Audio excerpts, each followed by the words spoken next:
In 1819, a fair-haired teenage girl became ruler of the most powerful empire on Earth. By the time she died, 1 in 4 humans lived under her rule. Her family controlled most of Europe's thrones, and the world had been completely transformed. Here's what life was really like during the Victorian era.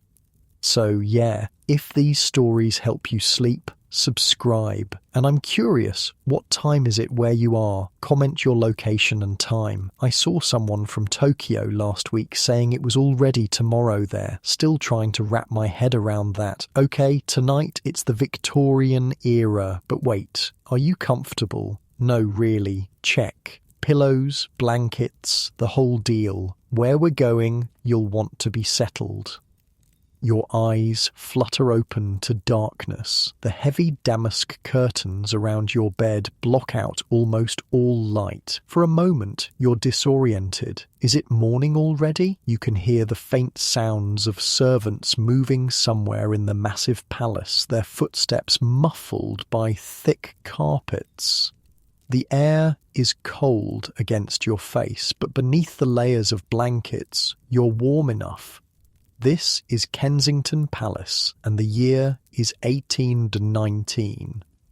You're not Queen Victoria, not yet. Right now, you're just a little princess named Alexandrina Victoria, though everyone calls you Drina, and your life, frankly, sucks.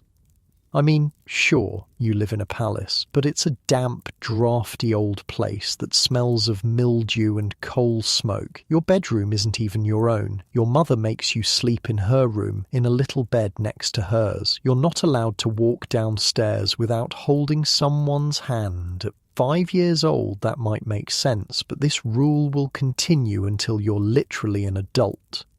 "Good morning, princess," says your German governess, Baroness Letzen, the only person who seems to genuinely care about you. Your mother is still asleep, her loud German snoring filling the room. Unlike your comfy, temperature-controlled bedroom back in the real world, this royal bedroom is bizarrely uncomfortable. The fireplace has gone out overnight, and you can see your breath in the cold morning air. Your mother doesn't believe in heating rooms too much. She thinks it's unhealthy. The windows, sealed against the London fog, trap the smells of the previous day inside. Notes of perfume, body odour, because even royals didn't bathe daily. Coal smoke and the lingering scent of last night's dinner create a distinct aroma that modern noses would find overwhelming. Your feet hit the cold floor, and you wince. Even princesses don't have heated bathroom tiles in 1820. Actually, you don't have a bathroom at all. Instead, there's a ceramic chamber pot behind a screen in the corner of the room, which some poor servant will have to empty later. When you need a bath, which is only about once a week, servants will carry buckets of heated water up several flights of stairs to fill a portable metal tub. "Your lessons begin in 1 hour, princess," the Baroness reminds you, and oh God, the lessons. You're going to spend almost every waking hour studying languages, history, mathematics, religion, music, art, a relentless schedule designed by your mother and her trusted advisor, Sir John Conroy. They call it the Kensington system, but it's basically royal child prison. "Mother says I must practice my piano for 2 hours today," you say, your voice small. "And your Latin," adds the Baroness, "and your German, French and Italian." This wasn't just some weird royal quirk. Victoria actually learned to speak 5 languages: English, French, German, Italian and Latin. I spent 3 years trying to learn Spanish on a language app and still can't order a taco properly. Here's the thing about Victoria's childhood that most people don't realise. It was incredibly lonely. She had almost no friends her own age. She wasn't allowed to play with other children except her half-sister Theodora, who was much older. Her only real companion was her spaniel, Dash. "Can I play with Dash in the gardens today?" you ask hopefully. The Baroness smiles sadly. "Perhaps for a short while, if Sir John approves, the weather is suitable." That's another fun thing about being Princess Victoria. You're never allowed outside alone. Every breath of fresh air must be approved and supervised. Your mother and Conroy are terrified you might catch a cold and die before becoming queen, or worse, that someone might kidnap you or influence you to think for yourself. You see, there's something you don't know yet, but the adults around you are very aware of. You're much closer to the throne than anyone expected. Your father, Edward, Duke of Kent, was only the fourth son of King George III, but a weird series of royal deaths and a shocking lack of legitimate children has pushed you up the line of succession. Sir John says I must practice my posture today. You sigh, straightening your back automatically. Conroy, a former military officer with no actual education experience, has appointed himself in charge of making you a proper queen. Mostly this involves making you miserable. Let me paint you a picture of Sir John Conroy, because this dude was the absolute worst. Imagine a tall, imposing man with perfect posture and cold, calculating eyes. He's handsome in that stern Victorian way, always dressed impeccably, with mutton chop sideburns and an air of absolute authority. Behind closed doors, historians suspect he was having an affair with Victoria's mother. Whatever the relationship, they were definitely in cahoots to control the future queen. The childhood home of one of history's most powerful monarchs wasn't the fairy tale you might imagine. Kensington Palace in the 1820s was actually kind of a dump by royal standards. It was drafty, with peeling wallpaper and furniture that had seen better days. King George IV, Victoria's uncle, deliberately kept it that way because he disliked her mother. Victoria later wrote that the palace had gloomy rooms with their old-fashioned furniture and small dark passages.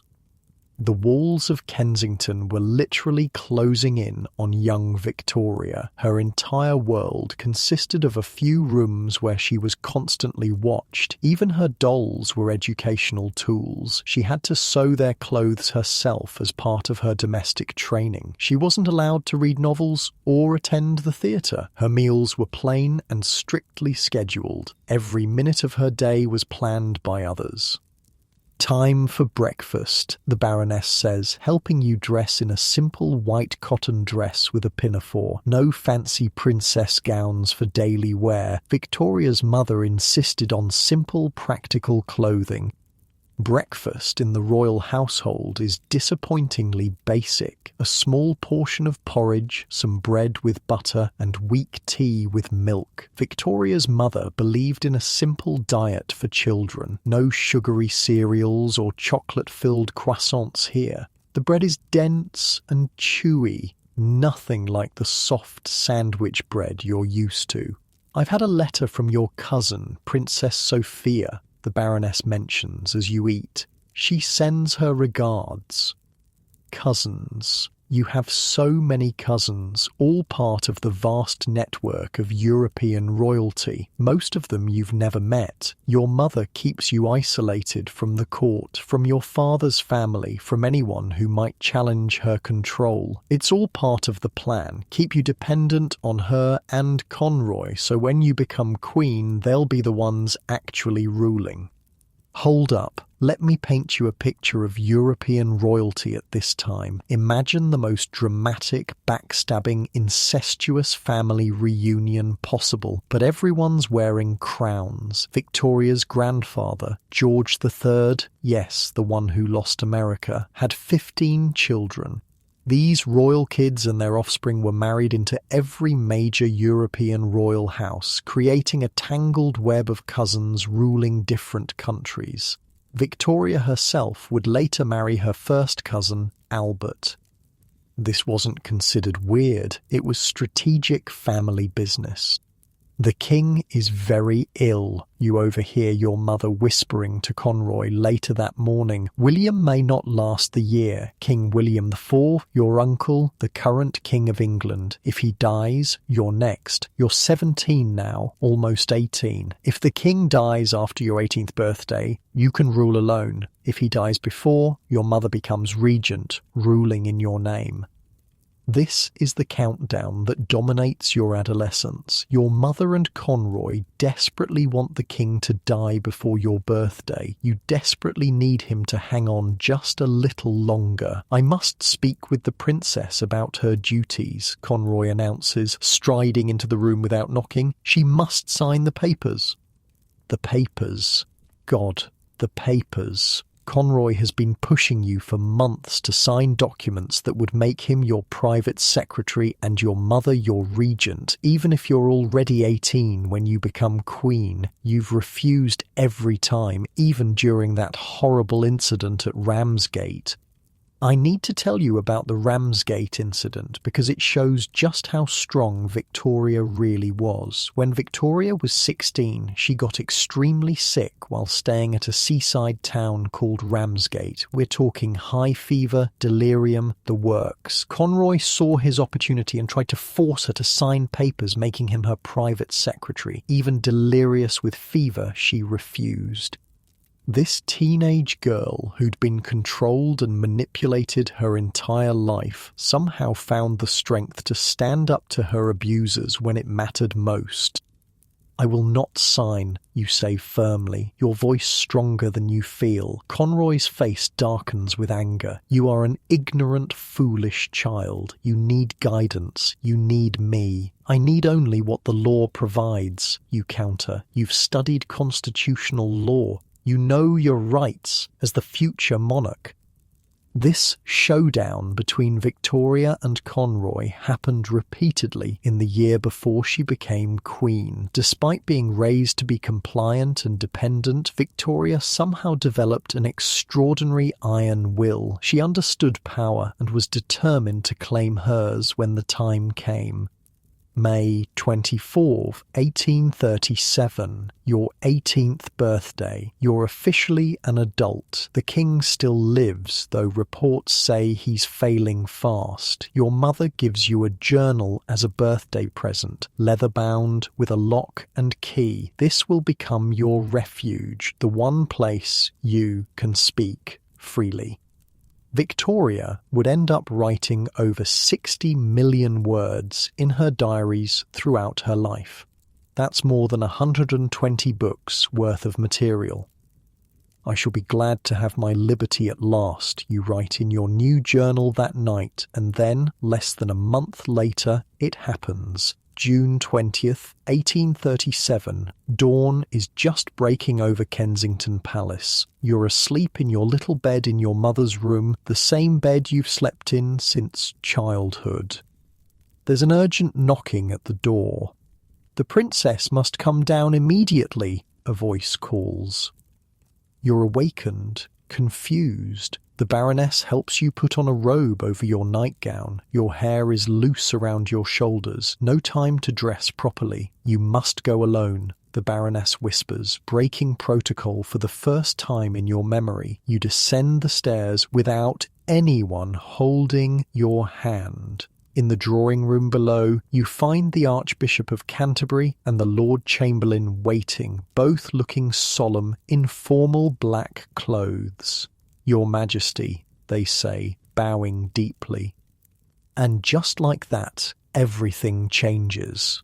King William IV died at 2:12 that morning. You are now Queen Victoria, ruler of the United Kingdom of Great Britain and Ireland, future Empress of India, head of the most powerful nation on earth. You're 18 years old. "I will be good," you say quietly. It's not a promise to the men before you, but to yourself. After a childhood of being controlled, you've just become one of the most powerful people in the world. I want you to try to wrap your head around what happened next because it's kind of mind-blowing. This sheltered teenager who had never been allowed to walk downstairs alone was suddenly in charge of a global superpower. Victoria had never shopped in a store, cooked a meal, or even been alone in a room with a man who wasn't a servant or relative. Now she was making decisions affecting millions of lives. Within hours, your entire life transforms. You're moved to Buckingham Palace. For the first time in your memory, you have your own bedroom. You banish Conroy from your presence. You keep your mother at a careful distance, giving her rooms far from your own. You summon the Prime Minister, Lord Melbourne, who will become your trusted advisor and friend. The contrast between your old life and new couldn't be more stark. Yesterday, you needed permission to walk in the garden. Today, armies march at your command. The Queen would like her breakfast served in her study, you inform a startled servant, and she would like to review the state papers there as well. You're setting the schedule now, making your own decisions, eating what you want, when you want, sleeping in your own room. But becoming queen doesn't solve everything overnight. You've been so isolated that you know almost nothing about normal life. You've never handled money. You don't know how ordinary people live. You've barely left Kensington Palace grounds. Lord Melbourne suggests a tour of the country. Your Majesty, says the Baroness, who has remained as your trusted companion. The people wish to see their new queen. And see you they do. When you undertake your first royal tour, crowds fill the streets in every town. They throw flowers before your carriage. They cheer until they're hoarse. After the excesses and scandals of your uncles, the people are enchanted by the idea of a young, innocent queen. They seem to like me. You marvel to Melbourne after one particularly enthusiastic welcome. They love you, ma'am, he replies. You represent hope and a fresh beginning. Wait, I need to talk about Lord Melbourne for a second. Picture the ideal father figure, mentor, friend, all rolled into one distinguished package. That was Melbourne to young Victoria. He was 58 to her 18, widowed, childless, and completely devoted to guiding this young queen. He taught her everything about politics, governance, and royal duties. He answered her endless questions without condescension. Victoria adored him, writing in her diary that he was so clever, so kind. Some historians think she might have had a crush on him, which would be totally understandable for a teenager suddenly spending hours every day with a charming, attentive older man who treated her with respect for the first time in her life. For nearly 4 years, Melbourne was Victoria's rock. He advised her through political crises and royal scandals, including one of the first major PR disasters of her reign, the Lady Flora affair. Oh man, the Lady Flora affair was messy. One of Victoria's mother's ladies-in-waiting, Lady Flora Hastings, started showing signs of what looked like pregnancy. Victoria, who despised anyone associated with her mother and Conroy, believed the rumours that Lady Flora was carrying Conroy's child. Victoria basically slut-shamed her publicly, forcing her to undergo a humiliating medical examination. Turns out Lady Flora wasn't pregnant. She had a massive tumour on her liver. She died soon after, and the public briefly turned on Victoria for her cruelty. It wasn't Victoria's finest moment, but it showed how deep her trauma and resentment ran. This poised young queen still carried the scars of her controlled childhood, but the defining relationship of Victoria's life was yet to begin. In October 1839, her cousin, Prince Albert of Saxe-Coburg and Gotha, came to visit the English court. Now, Victoria had met Albert briefly 3 years earlier and found him pleasant but unexciting. This time was different. Albert, at 20, had grown into a strikingly handsome man, tall with dark curly hair and bright blue eyes. He was serious, intelligent, and shared Victoria's love of music and art. "He is so handsome," you write in your diary that night. "His eyes are so blue and beautiful. His mouth is lovely." Within 5 days of his arrival, you're completely smitten, but there's an interesting wrinkle in this royal romance. As queen, you can't be proposed to. You must do the proposing. On October 15th, 1839, you summon Albert to your private study. Your hands are trembling slightly, but your voice is steady. "I would like to ask you, Cousin Albert, if you would do me the honour of marrying me?" Albert's serious face breaks into a radiant smile. He accepts immediately, taking your hands in his. "We will be very happy together," he promises. For once, a promise about your future actually comes true. The wedding takes place on February 10th, 1840, at the Chapel Royal in St James's Palace. Unlike modern royal brides, you don't wear a tiara, just a simple wreath of orange blossoms in your hair. But you do start a tradition that continues to this day. You wear white. Before Victoria, royal brides wore heavily embroidered gowns in rich colours.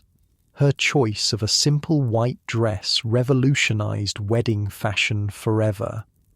This is one of the rare royal marriages that's actually a love match. Albert is intelligent, principled, and genuinely devoted to you. He's also strikingly handsome, as contemporary accounts never fail to mention. "It was the happiest day of my life," you write in your journal that night. The wedding night itself is a revelation. Despite Victorian stereotypes, Victoria actually enjoyed sex with Albert tremendously. In private letters, she described the heavenly beauty of their intimate life together. She would later write to her eldest daughter that sexual fulfillment was one of the greatest joys of marriage and God's intention. Despite enjoying the physical aspects of marriage, Victoria was less enthusiastic about its consequences. Within weeks of the wedding, you're pregnant with your first child. "I am not at all fond of babies generally," you confide in your diary. "I think they are very disgusting when they are small." Despite this initial reluctance, Victoria and Albert would eventually have 9 children together. 9 pregnancies in 17 years. Victoria honestly hated being pregnant, calling it the shadow side of marriage. She suffered terrible morning sickness and complained about looking like a rabbit or a guinea pig when pregnant. After giving birth, she experienced what we now recognise as postpartum depression. But Albert is a devoted husband and father. Unlike most aristocratic men of the time, he's actively involved with his children. He plays with them, teaches them, and helps design their education. He romps with the children in a way that makes my heart swell. You write, "After watching Albert rolling on the floor with your oldest daughter Vicky." Together, you and Albert create a new ideal of royal family life. Domestic, moral, and outwardly perfect. You commission paintings showing your growing family in intimate, informal settings. The public, embracing the new middle-class values of home and family, adores these glimpses of royal domesticity. But while you're creating this picture-perfect royal family, the country you rule is changing at a pace never before seen in human history. Beyond the palace walls, Britain is transforming from a rural agricultural society into the world's first industrial superpower. Lord Melbourne says the population of Manchester has tripled in 20 years, you remark to Albert over breakfast one morning. He says the factories there run day and night. Albert, always intellectually curious, is fascinated by these changes. "We must see these industrial cities for ourselves," he says. "A monarch should understand how her people live." And so, in the autumn of 1843, you undertake a royal tour of the industrial north. What you see there will change your understanding of the country you rule. The train journey itself is a marvel, moving faster than any human in history had travelled before the railway age. Chugging along at 30 miles per hour, watching the countryside blur past the windows is both thrilling and slightly terrifying. But it's when you arrive in Manchester that the true shock comes. The city is almost unrecognisable as a human habitation. Hundreds of factory chimneys belch thick black smoke that blots out the sun. The buildings are stained black with soot. The air burns your lungs and makes your eyes water. "I can scarcely believe this is part of my kingdom," you whisper to Albert as your carriage processes through streets lined with cheering crowds. Behind the crowds, you glimpse narrow alleys where pale, thin children in ragged clothes watch silently. The contrast between your life of palace luxury and the harsh reality of industrial Britain is stark. While you sleep on fine linen sheets in vast royal bedrooms, factory workers in Manchester might share a single room with an entire family, sleeping on straw pallets on the floor. While you enjoy 7-course dinners served on gold plate, children as young as 5 or 6 work 14-hour days in thundering factories or crawl through dangerous mine shafts.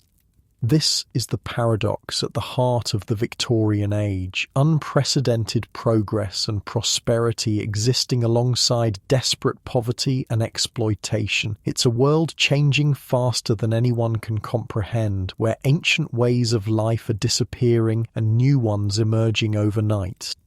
And at the centre of it all sits a young woman who never expected to be queen, whose own childhood was a kind of gilded prison, now responsible for navigating her nation through the most rapid transformation in human history. "We must do something," Albert says quietly that night, after you've returned to your hotel. The conditions in those factories, the children working the looms. What can be done? You ask. Lord Melbourne says interference in business would damage the economy.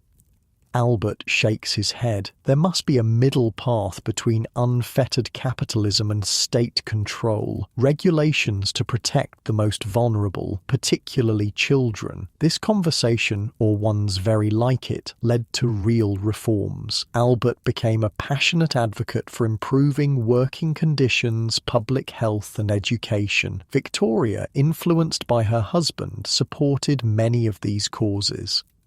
But the scale of the challenge was immense. Britain in the 1840s was a nation in the throes of massive transformation. The population was exploding, from about 16 million when Victoria came to the throne to nearly 40 million by the end of her reign. People were flooding from rural areas into rapidly growing cities that had no infrastructure to support them. Sanitation, housing, public health, all were overwhelmed. In 1842, a shocking report revealed the horrifying conditions in mines and factories. Children as young as 4 or 5 working in pitch-black coal mines, girls harnessed like animals to coal carts, crawling through tunnels on all fours. Factory accidents that mangled workers' bodies with no compensation or safety regulations. Reading these reports in the comfort of Buckingham Palace, you feel a weight of responsibility settling on your shoulders. The gap between your life and your subjects seems unbridgeable. "Sometimes I wish I could walk among them unrecognised," you confide to Albert one evening, to truly understand how they live. "Perhaps we cannot experience their lives," Albert replies, "but we can work to improve them." In the early years of your reign, that improvement took many forms. The Mines Act of 1842 prohibited women and children under 10 from working underground. The Factory Act of 1844 limited children's working hours and required dangerous machinery to be fenced off. These were small steps, but important ones. Meanwhile, your family continues to grow. By 1846, you have 5 children, with 4 more to come. Despite your initial reluctance about motherhood, you develop deep bonds with your children, especially your eldest daughter Vicky and your second child, Bertie, the future King Edward VII. Family life at Windsor Castle or Balmoral in Scotland gives you respite from the cares of state. Albert has redesigned parts of both residences to create comfortable, almost middle-class family spaces within the grand royal palaces. You play with the children, play piano, and enjoy quiet domestic evenings that would have been recognisable to any well-off Victorian family. One of the family traditions Albert brings from his German homeland will transform British culture forever: the Christmas tree. In 1848, the Illustrated London News publishes an engraving showing your family gathered around a decorated tree at Windsor Castle. Within a decade, Christmas trees are a fixture in middle-class Victorian homes. The children were wild with delight, you write in your journal on Christmas Eve, 1850. Albert arranged everything himself, as he always does. The tree was lit by small wax tapers and decorated with small gifts and sweets. The children could hardly be contained when they were finally allowed to see it. This scene, the devoted family gathered around the tree, the carefully chosen gifts, the emphasis on children's joy, would define the Victorian invention of the modern Christmas. Charles Dickens' A Christmas Carol, published in 1843, had already begun to transform the holiday from a rowdy adult celebration to a child-centered family festival. Your royal example cemented these new traditions. But while you're creating picture-perfect Christmases within palace walls, the country faces a catastrophe that will test your leadership. In the autumn of 1845, reports begin to arrive of a strange disease affecting potato crops in Ireland. By 1846, it's clear that this is no ordinary crop failure, but a full-scale famine. The reports from Ireland are grave indeed, Lord John Russell, your new Prime Minister, informs you. The potato crop has failed completely in many counties. There are already reports of starvation. What follows is one of the darkest chapters in British history. The Great Hunger will kill around 1 million people in Ireland and force another million to emigrate. The government response is woefully inadequate, hampered by laissez-faire economic policies and anti-Irish prejudice. You personally donate $2,000 to famine relief, a substantial sum worth millions in today's money. You issue a Queen's letter to be read in every church calling for donations to help the Irish, but the scale of the disaster overwhelms these efforts. In later years, you'll be called the Famine Queen in Ireland, blamed for a catastrophe that was partly natural disaster, partly political failure. The truth, as always, is more complicated than the myths that grow up around it. As the 1840s draw to a close, Britain is a nation of stark contrasts. Unprecedented wealth exists alongside grinding poverty. Technological marvels like the telegraph and railway transform daily life, while ancient diseases like cholera still ravage crowded cities. The Crystal Palace is rising in Hyde Park to showcase the wonders of British industry at the Great Exhibition of 1851, while in the slums of London, children die of starvation and neglect. And at the centre of it all, a young queen and her beloved husband try to chart a path forward, to use their influence to shape a changing world. Victoria is no longer the isolated, controlled princess of Kensington Palace. She has found her voice, her power, and in Albert, a partner who shares her vision of what a modern monarchy should be. "We have much to be grateful for," Albert says one evening in 1850, as you sit by the fire in your private apartments at Windsor. Outside, the winter wind howls around the ancient castle, but inside all is warm and peaceful. Your older children are asleep upstairs, the baby dozing in a cradle nearby. "Sometimes I can scarcely believe how far I have come from those gloomy rooms at Kensington," you reply, taking his hand. Little do you know that the greatest challenges and the greatest grief still lie ahead. Wake up. No, not in your comfortable bed, not with your temperature-controlled room and filtered air.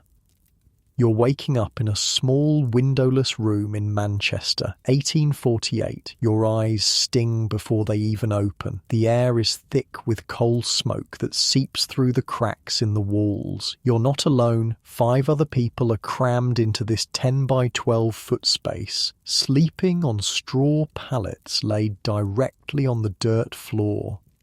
Get up, boy, mill whistles blown. A rough hand shakes your shoulder. It's your father, already dressed in the same clothes he wore yesterday and the day before that. Washing clothes is a luxury that happens maybe once a month. Welcome to the other side of Victorian Britain, far from the palace walls and royal Christmas trees. This is where the Industrial Revolution actually happens, in cramped, disease-ridden slums where the workers who power the British Empire barely survive. "I've got the cough again," your little sister wheezes from her pallet in the corner. She's 7, with spindly limbs and a hollow-cheeked face. In a wealthy family, she'd be protected, educated, cherished. Here she'll start working in the cotton mill next year. Her small fingers perfect for tying broken threads in the thundering machines. Let me paint a picture of a Victorian industrial city for you. Imagine hundreds of factory chimneys belching black smoke so thick it blocks out the sun, streets running with open sewage and factory waste, buildings packed so tightly together that entire neighborhoods never see direct sunlight. The air doesn't just smell bad, it burns your lungs and coats your throat with grit. Your snot comes out black at the end of the day. Your eyes constantly water. Your skin is never truly clean. No time for breakfast, your father says. We're late. Late means docked wages or even losing your job. And losing your job in Victorian England might actually kill you because there's no safety net, no unemployment insurance, no food stamps, just the workhouse, the last stop before starvation. You pull on your clothes, the same ones you've worn all week, and follow your father into the narrow street. It's barely dawn, but the city is already alive with the sounds of thousands of workers heading to factories. The cobblestones are slick with some unidentifiable muck. You try not to think about what it might be. Something dead, probably. The smell suggests as much.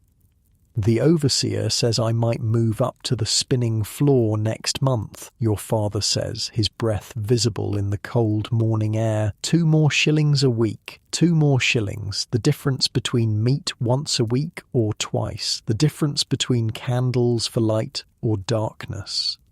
These tiny gradations of poverty define working-class life.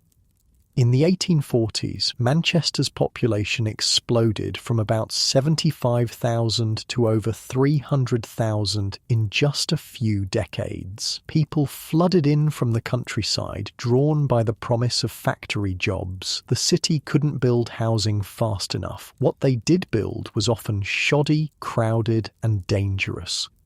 As you walk, the streets get more crowded, women carrying babies on their hips, old men hobbling on coal-black legs, children as young as 5 heading to work in the mines or factories. Everyone has the same grey pallor, the same hollow-eyed exhaustion. "Did you hear about the Turner boy?" a woman asks your father as you pass. "Lost his arm in the loom yesterday. Company says it's his fault for reaching in while it was running." Your father just nods grimly. Everyone knows someone who's been mangled by machinery. There are no safety guards, no regulations. The machines run constantly, and if you're too slow or too tired, they'll take your fingers, your hand, your arm, and then you're useless, unable to work, destined for the workhouse or the street. The mill looms ahead, a 7-story brick monstrosity with hundreds of windows. Even from outside you can hear the thunder of the machines, feel it in your chest like a second heartbeat. "See you at dinner break," your father says, heading to the men's entrance while you go through the children's door.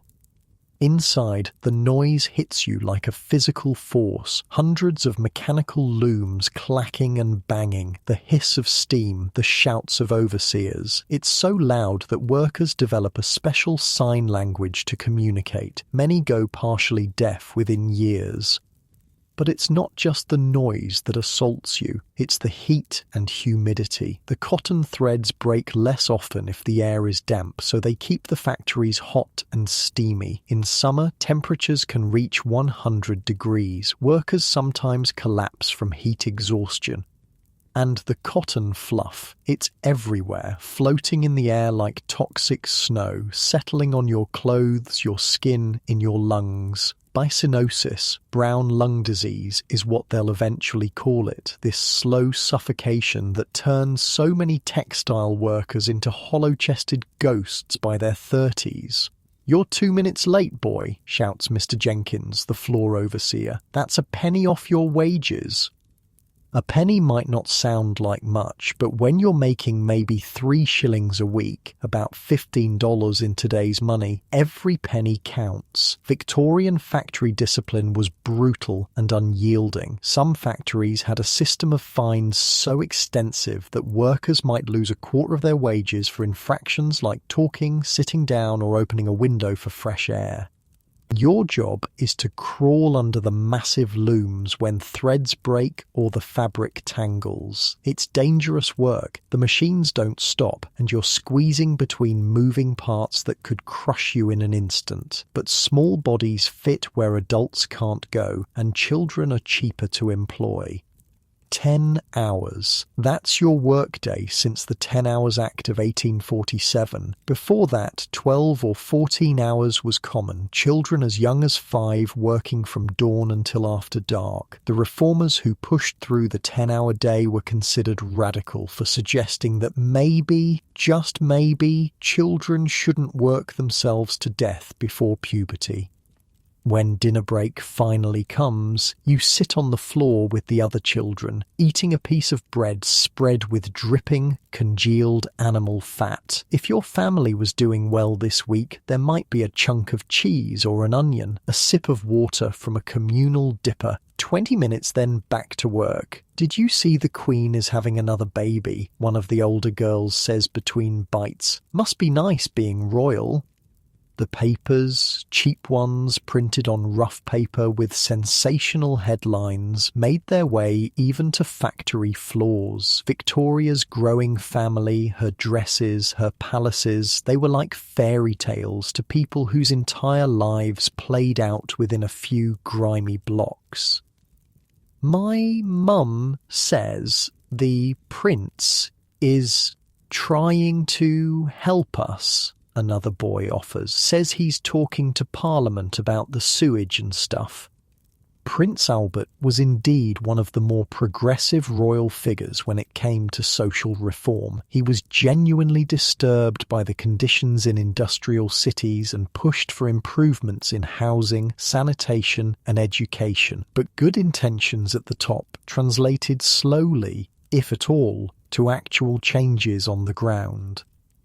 By mid-afternoon, you're exhausted. Your back aches from crawling, your hands are raw from the rough cotton, your lungs burn, but the machines keep running indifferent to human suffering, and so must you. When the whistle finally blows at 6, you emerge into air that would be considered dangerously polluted by modern standards, but feels blessedly fresh compared to the cotton-choked factory.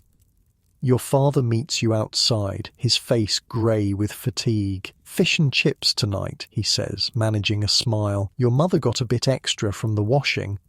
This is what passes for luxury. Fried fish and potatoes wrapped in newspaper, greasy and salty, and filling in a way your usual dinner of watery soup and bread isn't. Working-class diets in industrial cities were generally poor, heavy on carbs, light on protein and fresh vegetables.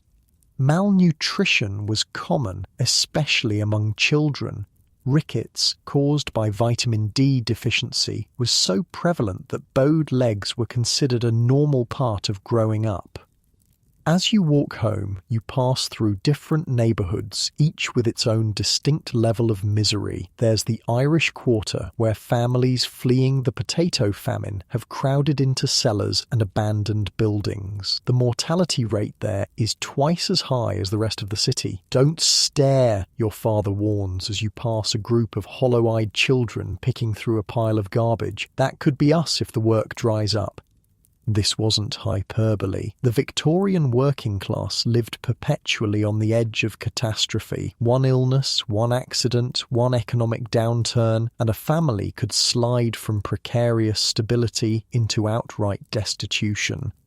Back home, your mother has already returned from her job as a washerwoman. Her hands are red and cracked from lye soap and hot water. She's hung laundry on lines crisscrossing your single room, creating a damp, steamy atmosphere that's both uncomfortable and practical. The only way to dry clothes in a space without adequate ventilation. They're saying cholera's back in the East End, she says quietly to your father. 3 families down already. Cholera. The word sends a chill down your spine. You've seen what it does. The violent diarrhea and vomiting, the way a healthy person can be dead within hours, the blue-tinged skin of the dying. In 1848, no one really understood how cholera spread. Some blamed miasma, bad air. Others thought it was a punishment from God for immorality. Only a few doctors were beginning to suspect it had something to do with contaminated water. The truth was horrifying. In most industrial cities, drinking water was drawn from the same rivers where sewage was dumped. In London, the Thames was both the main source of drinking water and the city's largest sewer. During cholera outbreaks, people were literally drinking each other's waste. "We'll get some lime tomorrow," your father says. "Sprinkle it around the door." Lime was thought to purify the air and prevent disease. It didn't work against cholera, which spread through water, but it might help with the constant problem of vermin, the rats, mice, bedbugs and lice that plagued working-class homes. Your little sister's cough sounds worse tonight. In the flickering light of the single candle, her face looks flushed. "She's burning up," your mother says, laying a hand on the child's forehead. The worry in her voice is clear. Childhood diseases were killers in Victorian England. Scarlet fever, diphtheria, whooping cough, measles, they swept through crowded neighbourhoods like wildfire, leaving tiny coffins in their wake. "Should we call the doctor?" you ask. Your parents exchange glances. A doctor costs money you don't have. There's no national health service, no health insurance. Medical care is a luxury for the working poor. "I'll make her some onion syrup," your mother says finally. Folk remedies were often the only medicine available. Some worked, most didn't, but they were better than nothing. As you settle onto your pallet for the night, your sister's ragged breathing fills the small room. You're bone-tired, but sleep comes fitfully in these conditions. The walls are thin enough that you can hear your neighbours arguing, a baby crying, someone coughing wetly in the room above. Bedbugs bite when the candle goes out, leaving itchy welts by morning. This was life for the majority of people in industrial Britain, not the sanitised romantic version that shows up in costume dramas. It was brutal, grinding poverty with little hope of escape. Child mortality in poor neighbourhoods hovered around 50%. Half of all children died before their 5th birthday. Adult life expectancy in Manchester was 17 years lower than in rural areas. Meanwhile, across the country, another kind of ecological disaster was unfolding, one that would finally force Parliament to confront the sanitation crisis. London in the summer of 1858 became the site of what historians would later call the Great Stink. Years of dumping raw sewage directly into the Thames had created a river that was more waste than water. When an unusually hot summer hit, the stench became so unbearable that Parliament had to suspend sessions. Members hung sheets soaked in chloride of lime over the windows in a futile attempt to mask the smell. My nose was assailed by the most disgusting stench I have ever had the misfortune to smell, wrote one MP. It was like 1,000 privies emptied at once. The great stink finally accomplished what decades of reports about cholera deaths among the poor could not. It convinced the government to invest in a modern sewage system. The stench had reached the noses of the powerful, and suddenly sanitation became a priority. Joseph Bazalgette, a brilliant engineer, designed a network of sewers that would transform London. Over 100 miles of brick tunnels and pipes were built, diverting sewage away from the Thames and toward treatment plants downstream. It was one of the largest civil engineering projects of the 19th century, employing thousands of workers and using enough bricks to circle the globe twice. When completed in 1865, Bazalgette's sewer system immediately reduced deaths from cholera and typhoid. It's estimated to have added 20 years to the average Londoner's life expectancy. Similar systems would eventually be built in other industrial cities, though many poor neighbourhoods had to wait decades for proper sanitation. The Great Stink illustrated a fundamental truth about Victorian society. Reform typically happened not out of compassion for the suffering of the poor, but when problems became so severe they affected the comfortable lives of the wealthy and powerful. Back in Manchester, your family's daily struggle continues. Your sister's cough improves slightly with your mother's remedies, but she remains thin and pale. Factory work has already stunted her growth, as it has yours. Adult workers who started in factories as children were often several inches shorter than their middle-class counterparts, their bodies permanently shaped by malnutrition and overwork. There's a school opened in the church, your mother mentions one evening. Free lessons on Sundays. Education, like healthcare, was not a right but a privilege in early Victorian England. There was no national system of schools until late in the century. Working-class children who received any education at all often attended Sunday schools, so named because Sunday was the only day they weren't working. What good is reading to a factory boy? Your father asks, not unkindly. The practical realities of survival often trumped aspirations for education or advancement. Yet despite this hard-scrabble existence, working-class communities were not just collections of misery. They developed rich cultures of mutual aid and solidarity. Neighbours who had almost nothing themselves would still take in orphaned children rather than see them sent to the dreaded workhouse. Families pooled resources during tough times. Communities organised funeral clubs so no one would suffer the ultimate Victorian shame, a pauper's burial.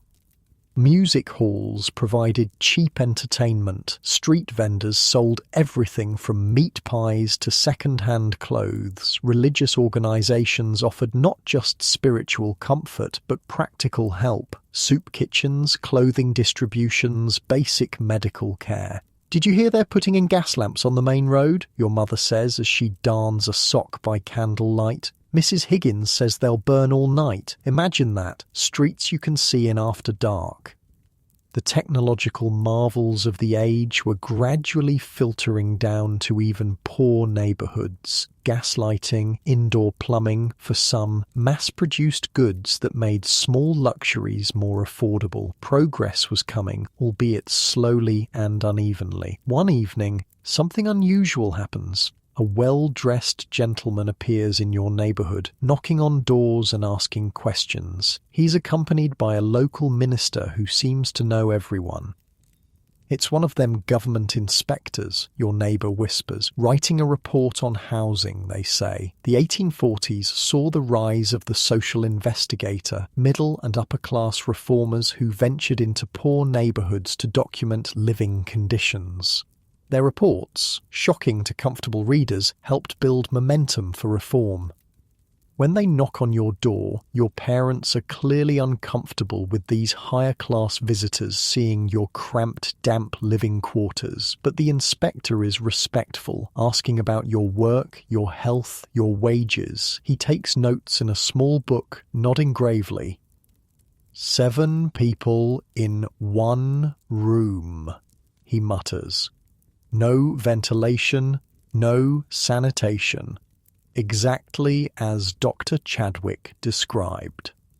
Edwin Chadwick's 1842 Report on the Sanitary Condition of the Labouring Population had been a landmark document explicitly connecting poor housing conditions to disease and high mortality. It helped spark the public health movement that would gradually improve living conditions in industrial cities. As the inspector leaves, he presses a coin into your sister's hand. For fruit, he says kindly, fresh fruit helps with chest ailments. Your sister stares at the sixpence in wonder. It's more money than she's ever held. Can we really buy fruit? She asks after the visitors leave. Tomorrow, your mother promises. We'll get an orange and share it. An orange, an exotic luxury, imported from Spain or Portugal, something most working-class children might taste only at Christmas, if then. This small kindness, this tiny glimpse of something better carries your family through another grueling week of factory work and persistent poverty, and that's how progress often came in Victorian Britain, not in grand sweeping changes, but in incremental improvements fought for by reformers, reluctantly granted by authorities, gradually improving the most desperate conditions while leaving the fundamental structure of society intact. Meanwhile, in London's West End, another vision of Victorian life was taking shape. One of department stores with plate glass windows displaying unimaginable luxuries, of wide boulevards swept clean of refuse, of comfortable middle-class homes with servants and indoor plumbing.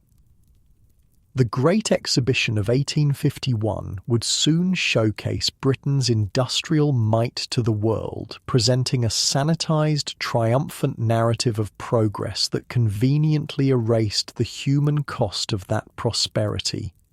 These parallel Victorian Englands, the grinding poverty of industrial workers and the prosperous comfort of the middle and upper classes, existed side by side, separate worlds occupying the same geography. Prince Albert himself recognised this contradiction, writing, "The wealth which the manufacturing districts have accumulated has been partially distributed very unequally and has called into existence an entirely new population for which no place has been provided in the social system of the country."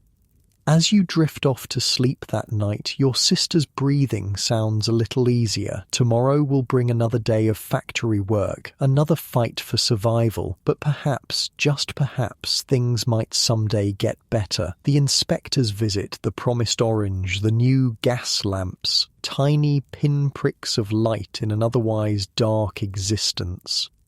What you don't know, what you can't know, is that you're living through a pivotal moment in human history, the birth pangs of modern industrial society. The suffering of the Victorian working class would eventually lead to labour laws, public health measures, universal education, and the rudiments of a social safety net. But that future remains distant, uncertain, visible only in the faintest glimmers of reform. For now, you pull your thin blanket closer against the night chill and dream of oranges. Have you ever felt like you were looking through a window into another world? That's exactly what it was like in Hyde Park, London, on May 1st, 1851. Imagine yourself standing among 25,000 people crammed into a building made entirely of glass. The sunlight streams through 300,000 panes, creating rainbows that dance across the polished floors. Above you soars a barrel-vaulted roof tall enough to enclose fully grown elm trees. This is the Crystal Palace, centerpiece of the Great Exhibition, the most ambitious showcase of human achievement the world has ever seen. It's like a cathedral built for industry instead of God, murmurs a well-dressed woman next to you clutching her husband's arm, and she's not wrong. The Crystal Palace was, frankly, bonkers. Picture a massive greenhouse big enough to hold a small town, 1,851 feet long, deliberately matching the year, and 454 feet wide. Inside were 100,000 exhibits from around the world: steam engines, printing presses, sculptures, furniture, textiles, and the largest diamond in the world, the Koh-i-Noor from India. "Look at that," a father tells his wide-eyed son, pointing at a massive hydraulic press. "That's the future, my boy." Prince Albert, Queen Victoria's husband, was the driving force behind this spectacle. The exhibition was his baby, a showcase for British innovation and a celebration of the industrial progress transforming the world. Victoria herself visited almost daily during its 6-month run, bringing her children to gape at the wonders on display. "The Queen's here today," whispers a guard to his colleague as you pass. Third time this week, Prince says she's fascinated by the Indian textiles. But here's what makes the Great Exhibition so fascinating as a window into Victorian society. For a brief moment, it brought together people from every class in a shared experience of wonder. The price of admission was deliberately set on a sliding scale, from a shilling on cheap days, affordable to skilled workers, up to 5 shillings on regular days for middle-class visitors, and much higher for the opening ceremonies and special events. 6 million people, equivalent to a third of Britain's population, visited during its run. Factory workers saved for weeks to afford the cheap tickets and train fare to London. The wealthy arrived in carriages, the middle classes by omnibus, the poor on foot.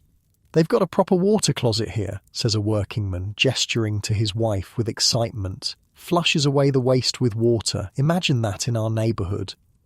For many visitors, the plumbing was as impressive as the industrial marvels. The Crystal Palace featured public toilets, a novelty for most, with actual flushing mechanisms. Over 827,000 visitors used them during the exhibition. Yes, they kept count. But as you wander from the exhibition back into London's streets, the illusion of a unified society quickly shatters. Step just a few blocks from Hyde Park and you'll find yourself in neighbourhoods where people live in conditions barely better than animals. London in 1851 was essentially 2 separate cities occupying the same space. The London of Buckingham Palace, gentlemen's clubs, department stores and gaslit theatres existed alongside a shadow city of slums, workhouses and grinding poverty. "Mind yourself," warns a constable as you turn down a narrow alley. "This isn't a place for decent folk after dark."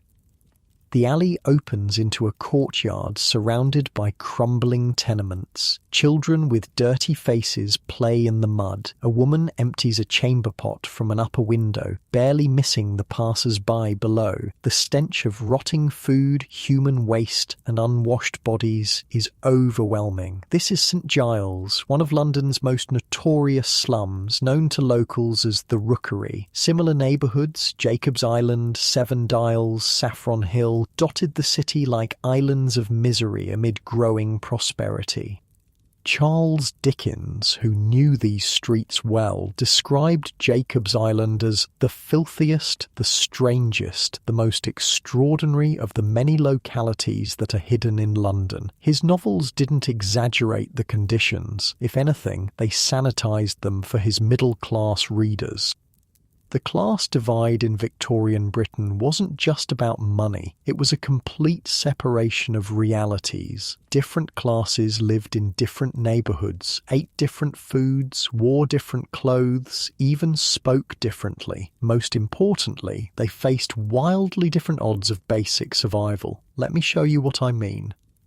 It's morning in Mayfair, one of London's wealthiest neighbourhoods. In a grand townhouse, the Earl of Harrington's day begins around 9 a.m. A valet draws his curtains, helps him dress, and presents a breakfast of coffee, toast, eggs, kidneys, bacon, and fish, all served on fine china.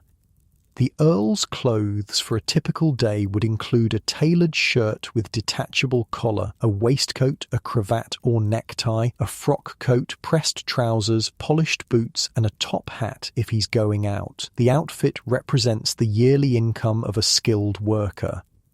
Meanwhile, in a one-room dwelling in Seven Dials, Jacob Miller, a dock worker, has already been up for hours. He left for work at 5 a.m. after a breakfast of bread and dripping, congealed fat, washed down with tea so weak you could read a newspaper through it.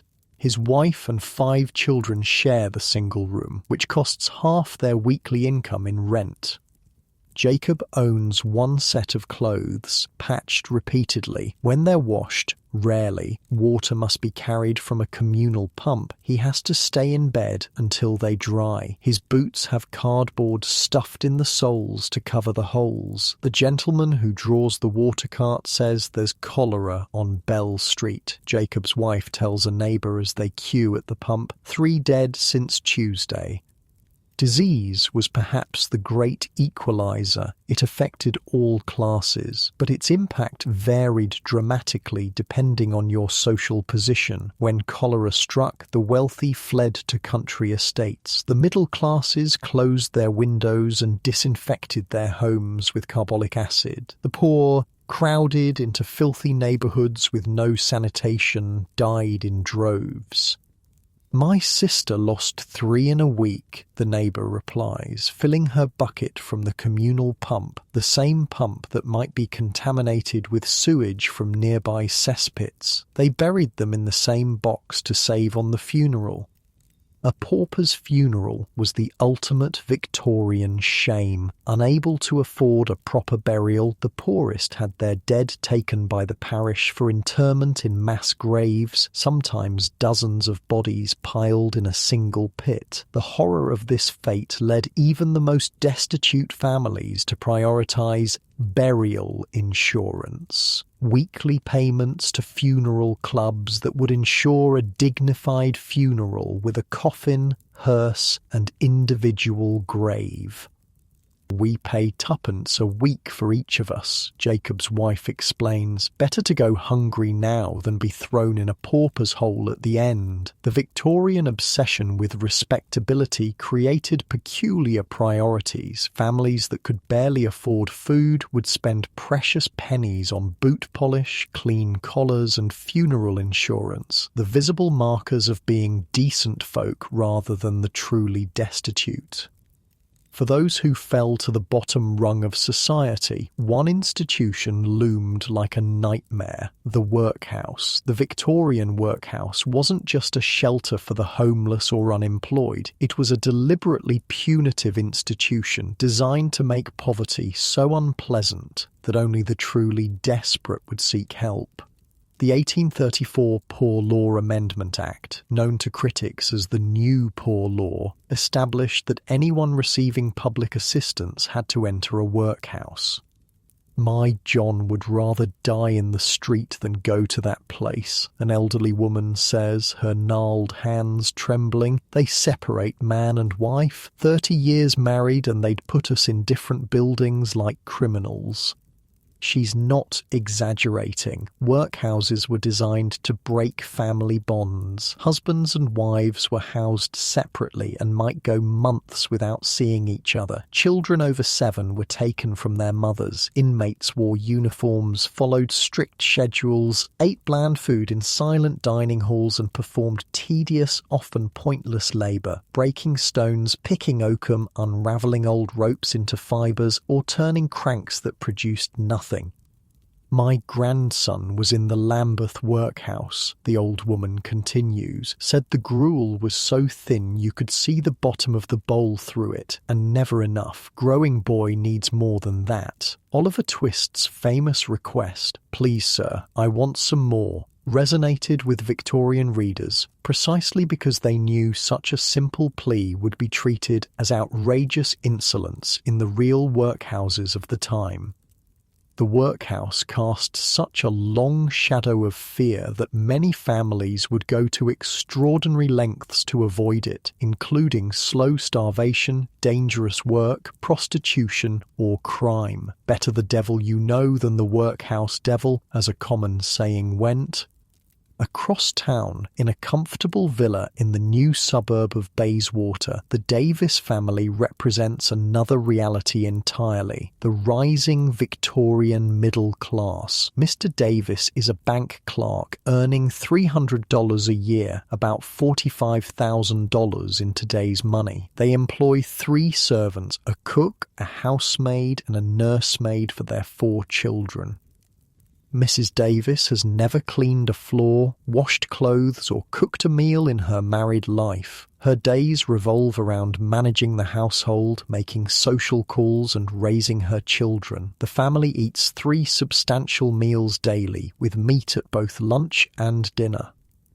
"I've ordered a new dress for Lady Simmons' garden party," Mrs. Davis tells her husband over breakfast. "The blue silk was simply too old-fashioned. Mrs. Phillips had almost the same style at church last Sunday."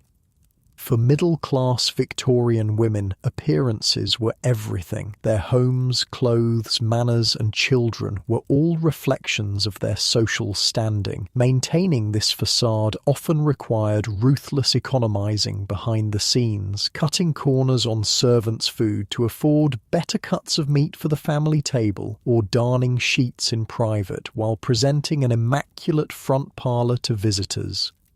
The Victorian middle class was obsessed with moral respectability, especially as many were just a generation removed from working-class origins. They embraced rigid codes of behaviour, religious observance, and social etiquette as ways to distance themselves from their roots. "The Browns have let their daughter walk out with that young shopkeeper," Mrs. Davis says disapprovingly. "I always said they were a bit common." Social climbing was an art form with elaborate rules about who could associate with whom. Trade was looked down upon by professionals, who were in turn considered inferior to the gentry. Subtle distinctions in accent, vocabulary, and manners instantly identified someone's precise place in the social hierarchy. Meanwhile, back in the Davis household, 15-year-old Mary, the housemaid, has been working since dawn. She's cleaned grates, lit fires, carried hot water to bedrooms, emptied chamber pots, swept floors, and dusted furniture, all before the family came down to breakfast. "Girl, the brass on the front door isn't properly polished," Mrs. Davis scolds. "See to it immediately." Mary curtsies and hurries away. She works 16 hours a day, with half a day off on Sundays and every other Thursday afternoon. Her annual wage of $12, about $2,800 today, seems a fortune compared to factory work, though most goes home to her struggling family.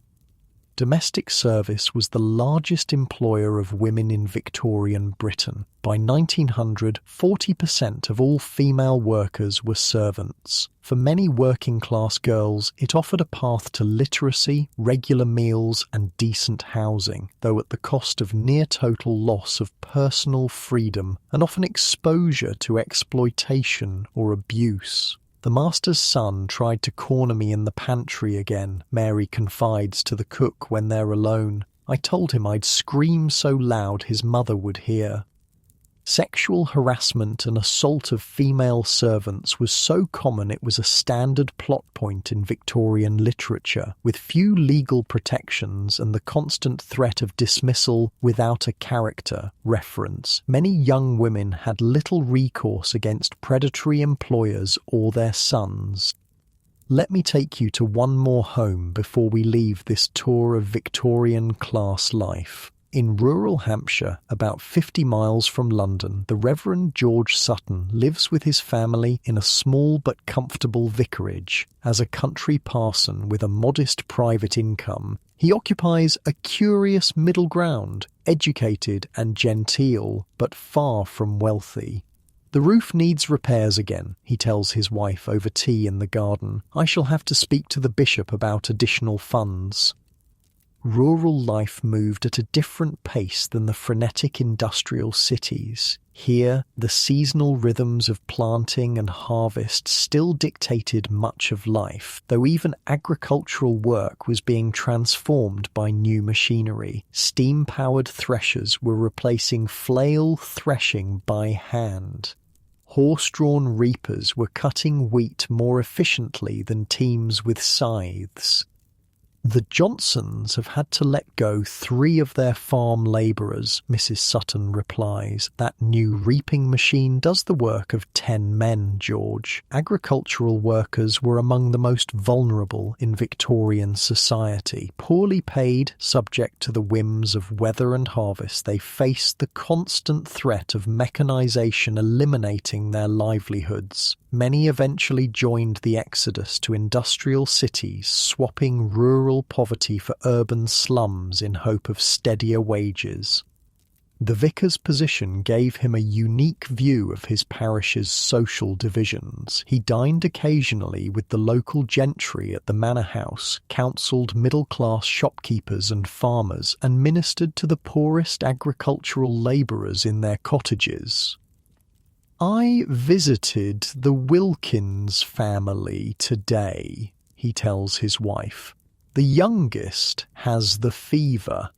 I've left them what I could, but they need proper medical attention." For rural poor, medical care was often limited to folk remedies, the occasional visit from an overworked doctor, or the vicar's charity. Hospitals existed primarily in cities, and many charged fees beyond the reach of working people. Friendly societies and burial clubs sometimes provided rudimentary health care, but comprehensive medical treatment remained a luxury for most Victorians. Back in London, as evening falls, the 3 worlds we've glimpsed continue their parallel existences. The Earl dines on 7 courses served by liveried footmen before attending the opera. The middle-class Davis family enjoys a modest roast dinner before reading improving literature in their gas-lit parlour. Jacob the dock worker returns to his crowded room, too exhausted to do more than eat a bowl of soup before collapsing into sleep. What unified these disparate experiences? What thread connected the Victorian Earl to the workhouse inmate? One answer might be found in the institutions that were increasingly shaping Victorian lives: schools, hospitals, prisons, asylums, workhouses. The Victorian era saw the rise of bureaucracy and record-keeping, with official forms documenting births, marriages, deaths, crimes, illnesses and poverty. For the first time, the state was actively categorising and managing its citizens, regardless of class. Another common thread was the unprecedented pace of change. Whether riding in a first-class railway carriage or working on the railway lines, Victorians of all classes were experiencing a world transforming more rapidly than ever before in human history. Technologies that seemed miraculous in 1850 would be commonplace by 1870. Cities doubled in size within decades. Old certainties crumbled while new possibilities emerged. This relentless change created both opportunity and anxiety. The Victorian era saw explosive growth in the middle class as new professions and commercial ventures created paths to prosperity unknown to previous generations. But it also produced new forms of vulnerability, as traditional safety nets of extended family and stable communities frayed in the face of urbanisation and industrialisation.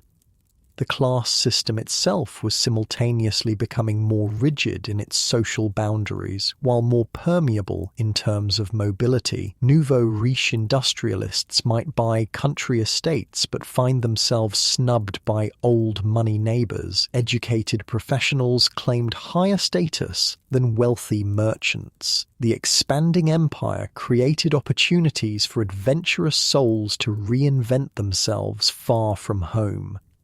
My cousin went out to India 5 years ago as nothing but a clerk, the vicar's wife mentions. Now he writes that he has a grand house and 10 servants. Could you imagine such a thing happening here? The British Empire opened escape hatches from the strict British class system. A man of modest background could go to India, Africa, or Australia and return wealthy or powerful in ways that would have been impossible had he remained in Britain. Of course, this opportunity came at the enormous cost of colonialism, exploitation, and violence against indigenous peoples, a dark underbelly of Victorian prosperity rarely acknowledged in polite society. As night falls completely over London, gas lamps create pools of light along fashionable streets, while in the slums, darkness reigns except for the occasional candle or oil lamp in a window. The Crystal Palace, that monument to progress and industry, stands silent in Hyde Park, its glass walls reflecting moonlight. For a moment, in that gleaming palace, Victorians had glimpsed a possible future, one of technological marvels, international cooperation, and shared wonder that transcended class. The reality of daily life remained far more divided, but something had shifted. The exhibition had shown what was possible when human ingenuity was unleashed. Prince Albert, whose vision had made the exhibition possible, continued to advocate for reforms that might bridge the chasm between Victorian Britain's parallel worlds, promoting education, public health, and housing improvements. Queen Victoria, initially focused primarily on her growing family and royal duties, was increasingly aware of the conditions her subjects faced, though her responses were often limited by her conservative views and the constitutional constraints on her power. And as you drift off to sleep tonight, comfortable in your warm bed with clean water at hand and medical care a phone call away, consider how many of these basic comforts were luxuries beyond reach for most people in the Victorian era, an era not so distant from our own, where the foundations of our modern world were being painfully, imperfectly laid. The cough started in November, just a tickle in the throat at first, nothing serious. By December 11th, 1861, Prince Albert couldn't get out of bed. The royal physicians hovered anxiously, their whispered consultations growing more urgent. Queen Victoria barely left his side, her face drawn with worry. "It's just a fever," she insisted to her eldest daughter. "Your father has always been strong." But this wasn't just any fever. Modern doctors believe it was likely typhoid, a bacterial infection spread through contaminated food or water. In an age before antibiotics, typhoid was often a death sentence. On December 14th, Albert's breathing became laboured. Victoria held his hand as the life slowly drained from the man who had been her partner, advisor, and the great love of her life for 21 years. The clock struck 11:15, Victoria later wrote in her journal. "I asked if he had kissed me. They said yes, but I did not feel it. I went out of the room a moment to go to the dressing room, and I thought I heard a strange, indistinct sound. I returned, and Albert was lying on his back quite still. Prince Albert was dead. He was just 42 years old." The world didn't end that night, but for Victoria, it might as well have. "My life as a happy one is ended," she wrote to her uncle Leopold. "The world is gone for me." Wait, let me set the scene properly. Picture Windsor Castle on that December night. Outside, frost coats the ancient stones. Inside, gas lamps cast flickering shadows on walls hung with rich tapestries. The Prince Consort's bedroom is oppressively hot. Victorian doctors believed fresh air was dangerous for the sick, so the windows are sealed tight despite his fever. The air smells of camphor, beef broth, unsuccessfully offered to the dying man, and the sickly sweet odour of approaching death. Royal attendants move silently across thick carpets, bringing ice to cool the prince's forehead, clean linens, and the various potions prescribed by the physicians, useless concoctions of brandy, quinine, and ammonia that could do nothing against the bacterial invader ravaging Albert's body. Victoria's 5 daughters wait in adjoining rooms, crying softly. Her eldest son, Bertie, the future Edward VII, is kept away, partly because his recent scandalous behaviour at army camp is believed to have contributed to his father's decline by causing him stress. Papa is with angels now, Princess Alice tells her younger siblings after Albert draws his last breath. This moment, Albert's death in 1861, marks a profound turning point not just in Victoria's life but in the character of the Victorian age itself. The vibrant young queen who had once danced until dawn would now transform into the perpetually mourning widow of Windsor. For the remaining 40 years of her reign, Victoria would wear only black, withdraw from public duties, and build a cult of remembrance around her beloved husband. And in doing so, she would both reflect and intensify one of the most distinctive aspects of Victorian culture, its elaborate relationship with death. The Victorians were obsessed with death, like seriously obsessed, not in a morbid goth teenager way, but as a central ritualized part of everyday life. Death in Victorian England wasn't hidden away in hospitals and nursing homes. It happened at home, in the front parlour, with the whole family gathered around the bed. My grandmother kept grandfather in the front room for a week after he passed, a lady tells her friend as they shop for mourning clothes. Had the photographer come to take his portrait before they closed the coffin? Yes, you heard that right. Post-mortem photography was a common Victorian practice. Families who might never have been able to afford a portrait in life would scrape together money to have a final image of their loved ones after death. Sometimes the deceased would be posed as if sleeping. Sometimes they'd be arranged in family groups, propped up among the living. Children who died young might be posed with favourite toys. To modernise, these images are deeply unsettling. To Victorians, they were precious keepsakes, sometimes the only visual record of a beloved family member. "How long will you wear full mourning?" the friend asks as they examine black-bordered handkerchiefs. "A year and a day for a husband," comes the reply. "Then I can move to second mourning. Some grey or lavender after 18 months, perhaps." Victorian mourning customs were elaborate, strict, and socially enforced, especially for women. After a husband's death, a widow was expected to wear full mourning for at least 2 years, entirely black clothing of dull, non-reflective materials like crepe, no jewellery except jet, a black fossilised wood, and a heavy black veil when in public. This wasn't just fashion, it was a social requirement. A widow who appeared in public too soon after bereavement or in insufficiently sombre attire would face harsh judgment. For poorer women, maintaining an appropriate mourning wardrobe was yet another financial burden, forcing many to dye existing clothes black or go into debt for new ones.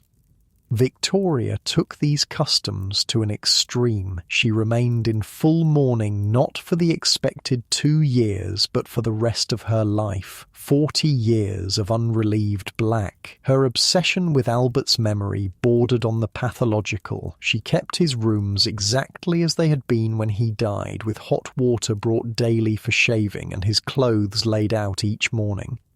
"The Queen has ordered that the Prince's side of the bed remain turned down," whispers a Windsor Castle maid to a new footman. "No one is allowed to touch his brushes or move his pocket watch."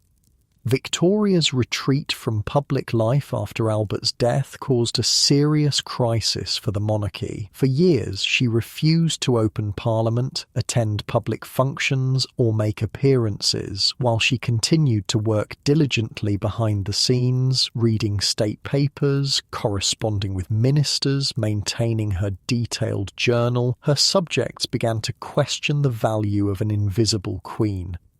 What does she do to earn her money? Demanded one newspaper editorial in 1864. Republican sentiment began to grow, with calls for abolishing the monarchy altogether. Mrs. Brown says the Queen is coming to Balmoral next month, a shopkeeper in the Scottish village tells his wife.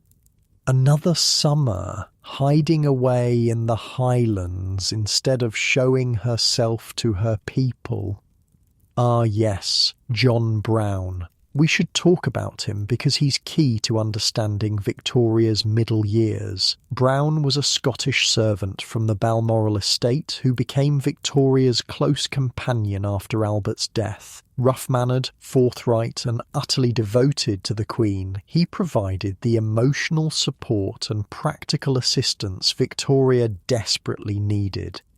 Rumours spread that they were lovers, or even secretly married, leading to Victoria being nicknamed Mrs. Brown by critics. While historians generally believe the relationship remained non-romantic, it clearly provided Victoria with comfort during her darkest years. When Brown died in 1883, Victoria was devastated all over again. But we're getting ahead of ourselves. Let's zoom out from Windsor Castle and Victoria's personal grief to see how the Victorian relationship with death shaped society more broadly.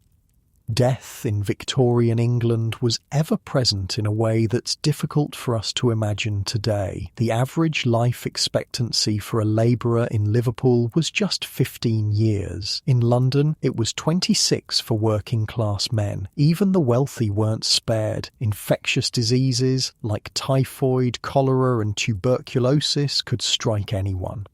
Children were especially vulnerable. Infant mortality ran as high as 50% in poor areas. Victorian literature is filled with deathbed scenes of angelic children because these were common experiences that resonated with readers who had lost their own little ones. The Thompson baby was buried yesterday, a woman tells her neighbour as they hang laundry in a London courtyard. That's 3 she's lost before their first birthday. The little angels are watching over her from heaven, I suppose. This familiarity with death created a culture where mortality was acknowledged and prepared for rather than denied. Victorians invested heavily in the good death, a peaceful passing at home, surrounded by family, with time for proper farewells and spiritual preparation. The funeral industry boomed as never before. Elaborate funeral processions became status symbols with horse-drawn hearses sporting black ostrich plumes, professional mourners hired to walk behind the coffin, and specially designed mourning jewellery containing locks of the deceased's hair. For the wealthy, funerals could be extraordinarily lavish affairs. When the Duke of Wellington died in 1852, his funeral procession included a purpose-built funeral car that weighed 18 tons, drawn by 12 black horses. Over 1 million people lined the streets to watch. At the other end of the social scale, the poor scraped together pennies for burial insurance, terrified of the pauper's grave. Some families kept dead relatives at home for days longer than was safe, desperately trying to gather enough money for a decent burial. My Tommy saved 3 years for his funeral, an elderly widow tells the parish priest, paid every week to the burial society. He always said he'd go into the ground proper, not in the parish pit with strangers.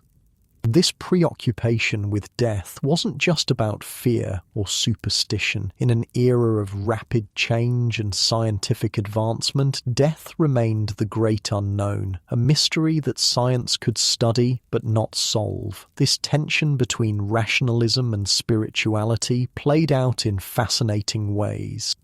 Take the scientific study of death itself. The Victorian period saw the birth of modern medicine, with tremendous advances in understanding anatomy, disease, and treatment. Medical schools needed cadavers to study, which led to the gruesome practice of body snatching. stealing freshly buried corpses to sell to medical schools, and even to murder, as in the infamous case of Burke and Hare, who killed 16 people to supply bodies to an Edinburgh anatomist.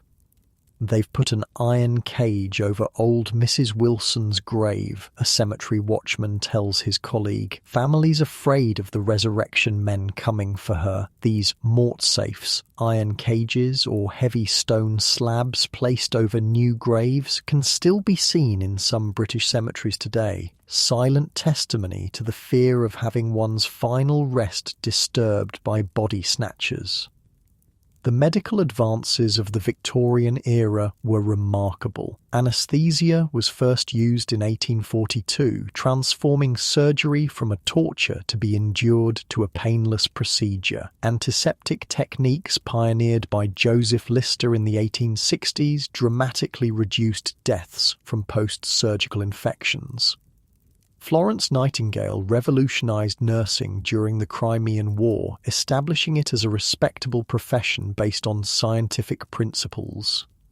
But these scientific advances existed alongside persistent superstitions and spiritual beliefs about death. The Victorian era saw an explosion of interest in spiritualism, the belief that the dead could communicate with the living through mediums. Mrs. Egerton is hosting a séance on Thursday, a society matron tells her friend over tea. She claims her medium made the table rise completely off the floor last week. Apparently, Lady Westmoreland's dead husband spoke through her. Even Queen Victoria, despite her conventional religious beliefs, showed interest in spiritualism after Albert's death, though she never fully embraced it. Séances, spirit photography, which claimed to capture images of ghosts, automatic writing and Ouija boards became popular pastimes among all classes. For many, these practices offered comfort, the possibility of reconnecting with lost loved ones, while for others, they provided thrilling entertainment in an era before cinema or television. This collision of scientific rationalism with spiritual yearning created the perfect conditions for a literary explosion. The Victorian era gave us both realistic social novels and the birth of fantasy, science fiction, and horror as we know them today. Mary Shelley's Frankenstein, published in 1818 but widely read throughout the Victorian period, explored the ethical implications of science's power over death. Bram Stoker's Dracula, 1897, played on fears of contagion, foreignness, and forbidden sexuality.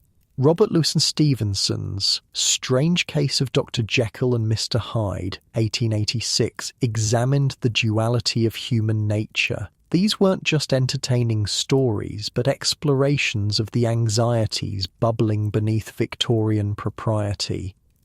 "Have you read this?" a young man asks his companion at a bookshop, holding up a copy of The Coming Race by Edward Bulwer Lytton. It imagines a superior species living beneath the earth with powers beyond our understanding, makes one wonder what might truly exist beyond our knowledge. This Victorian openness to supernatural possibilities may seem at odds with the era's emphasis on scientific progress, but in many ways they were two sides of the same coin. Both represented attempts to understand and control the unknown. The Victorians built museums to categorize the natural world, invented technologies to master distance and time, and developed sciences to explain human behavior, all while holding seances, writing ghost stories, and keeping locks of hair from their dead loved ones.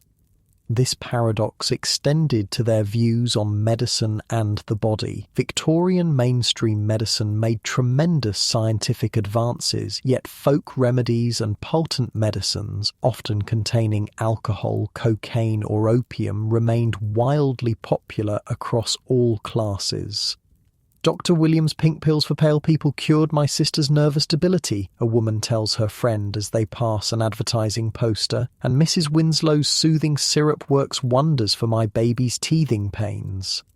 That soothing syrup by the way, contained morphine. Many Victorian children were regularly dosed with opiates to keep them quiet. Mercury, arsenic, and strychnine were common ingredients in medical treatments. Cocaine was recommended for everything from toothaches to depression. When Victoria gave birth to her last two children, she used chloroform as an anaesthetic, a controversial decision at the time, as many religious authorities believed women were meant to suffer in childbirth as punishment for Eve's sin. Victoria's royal example helped make pain relief in childbirth more acceptable for ordinary women. By the 1870s, Victoria was slowly emerging from the deepest phase of her mourning, though she would wear black and maintain many mourning customs for the rest of her life. She began to make more public appearances, published books about her life with Albert, and took an increasing interest in her expanding empire. The Queen has agreed to open Parliament this year, an excited newspaper editor tells his staff. First time in ages, I want a full report, what she wore, how she looked, every detail. Victoria's gradual return to public life coincided with a shift in how the monarchy presented itself. Rather than emphasising the Queen's remote majesty, royal publicity increasingly focused on her role as matriarch of a vast family and symbolic mother to her subjects. Images of the grandmother of Europe, surrounded by her numerous children and grandchildren, helped humanize the monarchy and rebuild public support. This familial image of royalty perfectly matched the Victorian era's elevation of domestic life as a moral ideal. The Victorian middle-class home was conceived as a haven from the competitive, amoral world of business, a feminized space of moral virtue presided over by the angel in the house, the ideal Victorian wife and mother. A man's business may take him into all sorts of unsavoury places, a vicar tells a group of young women at a church social, but the virtuous woman creates a home where his better nature may flourish, where the children may be raised in godliness, and where Christian values reign supreme. This idealization of home life was reflected in Victoria and Albert's deliberate presentation of themselves as a model family. Their Christmas celebrations at Windsor, complete with German-style decorated trees, gift-giving, carols and games, established traditions that would be copied by middle-class families across Britain. Even in her widowhood, Victoria maintained this domestic focus, surrounding herself with her children and, eventually, grandchildren at family gatherings at Osborne House, Balmoral and Windsor. But behind the scenes, Victoria's relationship with her 9 children was complex. She was by turns controlling, critical, dependent, and affectionate. Her eldest son, Bertie, the future Edward VII, bore the brunt of her disappointment as she considered him frivolous and inadequate compared to his father. "If only you had half your father's intellect and moral fibre," she wrote to him in one particularly cutting letter. "Ouch, Mom. Tell us how you really feel." Victoria's deep attachment to Albert's memory meant that her children could never quite measure up to their idealised father. She leaned heavily on her daughters, especially Beatrice, her youngest, who was expected to remain unmarried and serve as her mother's companion. When Beatrice eventually did marry, Victoria only consented on the condition that the couple would live with her. "The princess looks happy today," observes a lady-in-waiting to her colleague as they watch Beatrice walking in the gardens with her husband, "though I understand the Queen still requires her to spend every evening reading to her." Victoria's controlling nature extended to her attempts to arrange advantageous marriages for her children, using her extensive family connections across European royalty. Through these marriages, she became literally the grandmother of Europe, with descendants on the thrones of Britain, Germany, Russia, Greece, Romania, Spain, Norway, and Sweden. This web of royal relationships would later have dramatic consequences during World War I, when the crowned heads of Britain, Germany, and Russia, all Victoria's grandchildren, found themselves at war with one another. As the 1870s progressed, Britain continued its transformation. The second wave of industrialization brought new technologies, telephones, typewriters, electric lighting, and improved transportation. Cities expanded outward with new suburbs connected by omnibuses and commuter railways. Department stores offered middle-class consumers unprecedented choice in clothing, furnishings, and luxury goods. Yet Victoria herself remained somewhat apart from these changes, living much as she had in earlier decades despite the modernising world around her. She disliked the telephone, was suspicious of newfangled electric lights, preferring candles and oil lamps, and maintained formal court customs that were increasingly seen as anachronistic.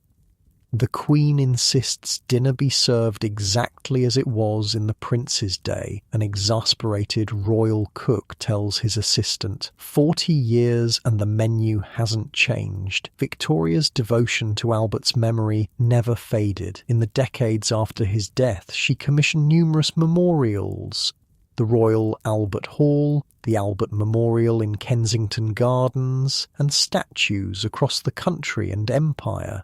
She kept fresh flowers daily on his tomb in the Royal Mausoleum at Frogmore.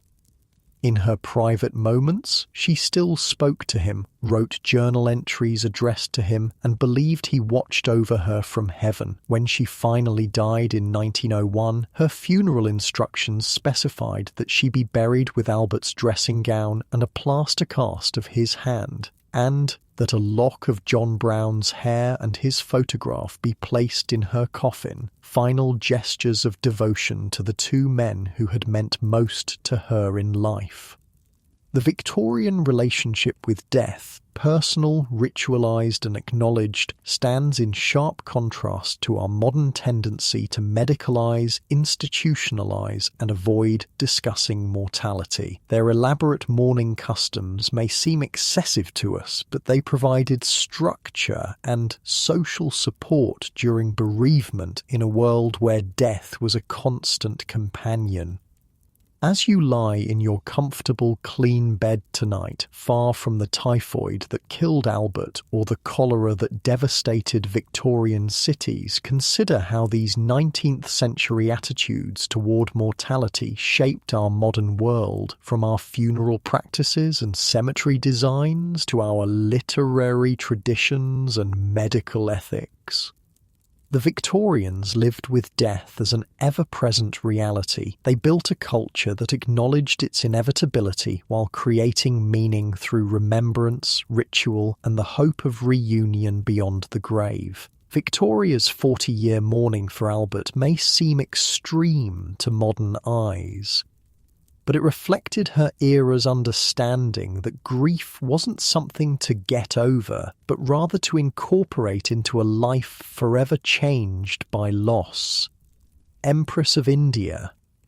The words hung in the air of the ornate cabinet room as Prime Minister Benjamin Disraeli presented the proposal to Queen Victoria in 1876, a new title for an ageing queen, a shiny consolation prize after decades of grief. The crown jewel of the British Empire should have a worthy title for its sovereign, Disraeli added, his dark eyes watching the Queen carefully. Victoria, now in her late 50s, considered the idea. She had never visited India and never would, yet this vast subcontinent on the other side of the world, with its ancient civilizations and hundreds of millions of subjects, was now the cornerstone of British imperial power. "I rather like it," she said finally, a rare smile crossing her face.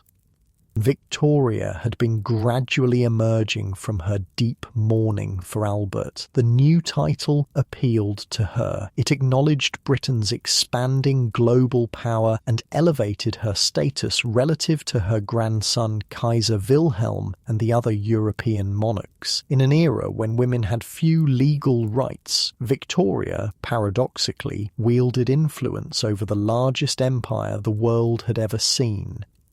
Wait, let me back up, because to understand how Victoria became Empress of India, you need to understand how utterly bonkers the British Empire was during this period. Picture a map of the world in 1876. Now colour 1/4 of it red. That's the British Empire at its height. It covered 13.7 million square miles, 63 times the size of the United Kingdom itself. And under Victoria, it grew and grew and grew, ultimately encompassing 458 million people, 1 in 4 humans alive. The sun never sets on the British Empire, people would say, and this wasn't poetic language, it was literal. At any given moment, at least one part of the empire was in daylight.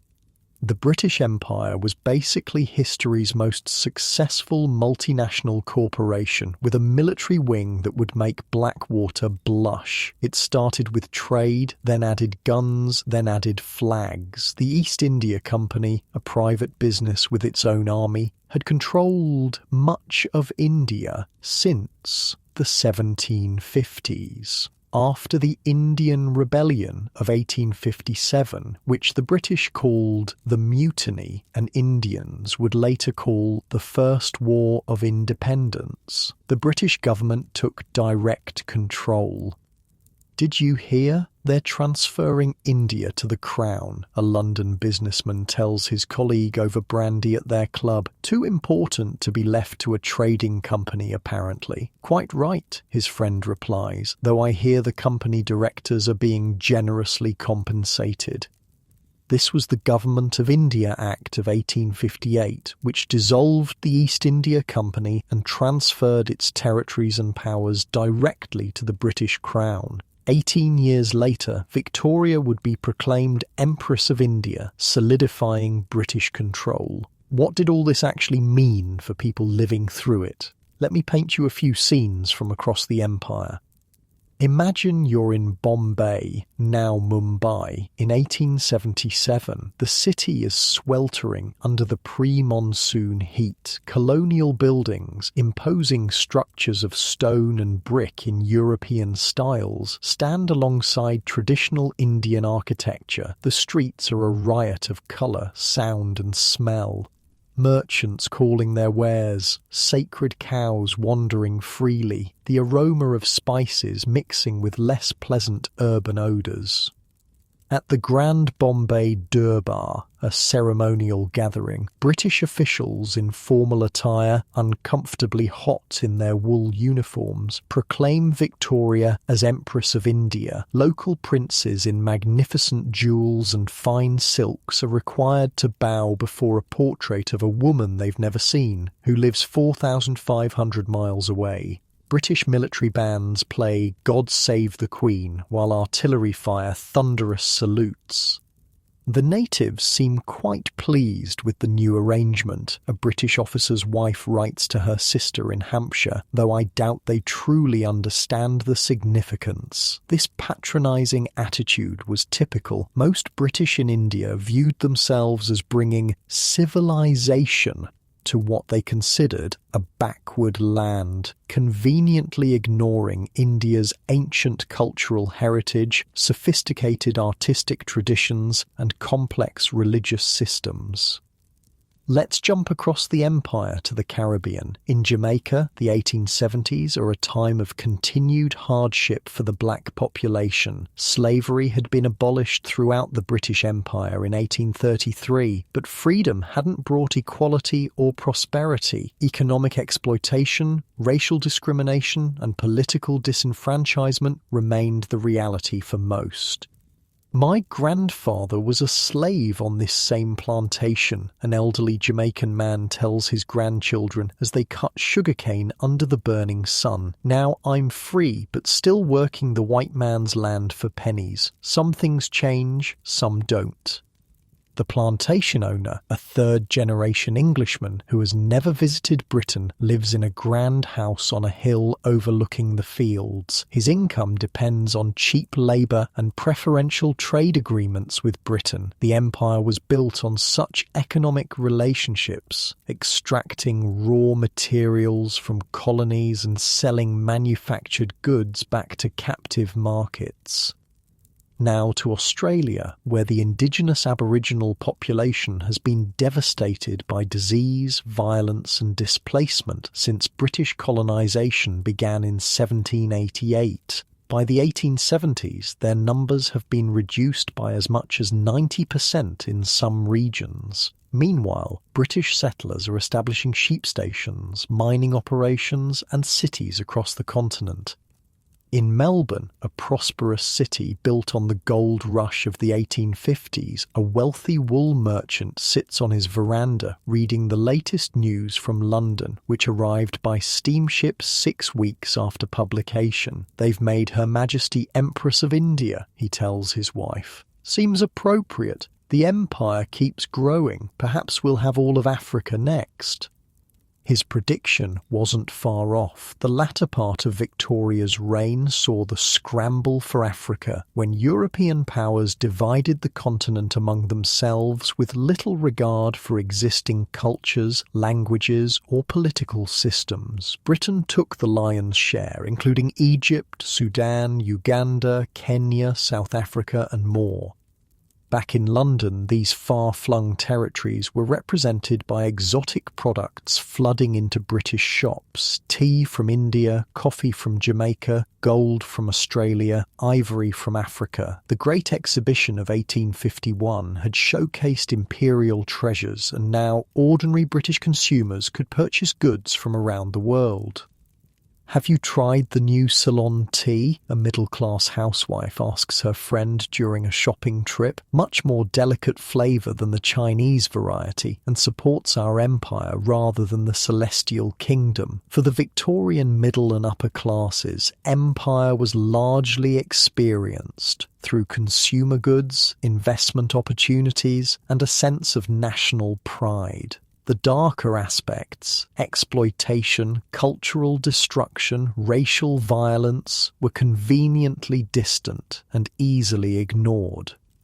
But the empire wasn't just about economics. It was also driven by missionary zeal, both religious and cultural. Victorian Britain saw itself as bringing Christianity, civilization, and progress to backward peoples. This self-serving narrative justified conquest and exploitation while soothing potential moral qualms. "We have a duty to these people," declares a passionate young missionary at a church fundraising event in Yorkshire, "to bring them the light of Christ and rescue them from heathen darkness." His audience nods approvingly and reaches for their purses. Missionary societies raised enormous sums to send earnest young Britons around the world to convert indigenous populations. These missionaries often learned local languages, provided education and medical care, and sometimes advocated against the worst abuses of colonial rule. But they also undermined traditional cultures and religions and served as a vanguard for imperial expansion. Wait, I need to tell you about one of my favourite stories from the Victorian Empire, because it perfectly captures the bizarre contradictions of the whole enterprise. In 1876, the same year Victoria became Empress of India, British forces were fighting the Asante Empire in what's now Ghana. The British invaded, looted the Asante capital of Kumasi, and demanded a huge indemnity. When they left, they took with them the young Prince Kofi Karikari as a guest, read hostage to ensure payment. This teenage African prince was brought to England and in one of history's weird twists ended up being educated at a Quaker school where he became friends with the sons of missionaries. He later studied at an agricultural college and returned to Africa as an adult. This kind of thing happened constantly in the Victorian Empire, strange cultural collisions that produced unexpected outcomes. The empire wasn't just about Brits imposing their will on others, it was a complex web of exchanges, adaptations, resistances, and compromises. But the core reality was still fundamentally unequal power. British gunboats, rifles, and economic might meant they could generally get their way when they really wanted to. Victoria herself had complex views on the empire and its peoples. On one hand, she held many of the racial prejudices common in her era. On the other, she sometimes showed surprising openness to other cultures, particularly Indian. After becoming Empress of India, Victoria developed a genuine interest in Indian affairs and culture. She employed Indian servants at court, learned Urdu phrases, and even developed a close friendship with an Indian Muslim servant named Abdul Karim. "The Queen has that Indian fellow serving her personally now," whispers a shocked lady-in-waiting to her colleague, "and I hear she's taking language lessons from him." Abdul Karim came to England in 1887 as a gift from India to serve during Victoria's Golden Jubilee. He was originally just a waiter, but Victoria liked him and quickly promoted him to Munshi, teacher. He taught her Urdu, told her about Indian customs, and became one of her closest companions in her later years. The royal household was scandalized. Victoria's family, courtiers, and government officials were openly racist toward Karim and tried repeatedly to get rid of him. Victoria, stubborn as ever, defended him fiercely. The Queen Empress has commanded that her Indian secretary be treated with the same respect as her European attendants, reads an angry memo Victoria sent to her household. Victoria's interest in India went beyond Karim. She advocated for fair treatment of Indian princes, insisted on learning about Hindu and Muslim customs, and sometimes pushed back against the more extreme racist policies her government proposed. But these were modest countercurrents against the massive tide of imperial exploitation. For most subjects across the empire, Queen Victoria was an abstract figure, a face on a coin or a portrait in a government office. Few could reconcile the grandmotherly woman in her black widow's weeds with the enormous imperial machinery operating in her name. In India, the Raj, British rule, reorganised agriculture toward export crops, contributing to famines that killed millions. In Africa, arbitrary borders drawn by European diplomats divided ethnic groups and forced traditional enemies together, creating problems that would explode after independence. In Australia and Canada, Indigenous children were taken from their families and placed in residential schools to civilise them, causing generational trauma. And yet the empire also built railways, schools, and hospitals. It spread the English language, which would become a global lingua franca. It established legal systems and bureaucracies that many post-colonial nations would maintain after independence. Like most historical phenomena, its legacy defies simple moral judgment. "My uncle went out to India with nothing but his education," a young clerk tells his friend in a London pub. "Now he's a district commissioner with a big house and 10 servants. Could never have that life here." The empire created opportunities for ambitious young Britons who couldn't find advancement at home, second sons who wouldn't inherit land, educated women with few prospects in Britain, working-class men with technical skills, all could find opportunities across the empire that were unavailable in the rigid class system at home. For these colonial administrators, soldiers, missionaries, teachers, nurses, and engineers, the empire was a chance to reinvent themselves. Many believed sincerely in their civilizing mission. Others were simply seeking fortune or adventure. All were participating in a system that fundamentally depended on inequality and exploitation, whether they acknowledged it or not. Back in London, Victoria was increasingly seen as the symbolic mother of this global imperial family. Her Golden Jubilee in 1887 and Diamond Jubilee in 1897 were imperial spectacles, with representatives from across the empire participating in elaborate parades and ceremonies.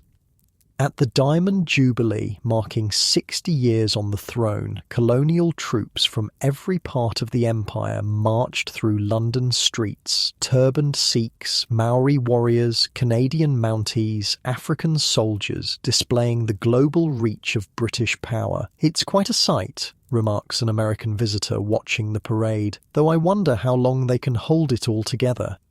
A fair question. By the late Victorian period, nationalism was already stirring in many colonies. In India, the Indian National Congress was founded in 1885, beginning the long struggle for independence. In Ireland, Home Rule movements were gaining strength. The seeds of decolonisation were being planted even as the empire reached its territorial peak.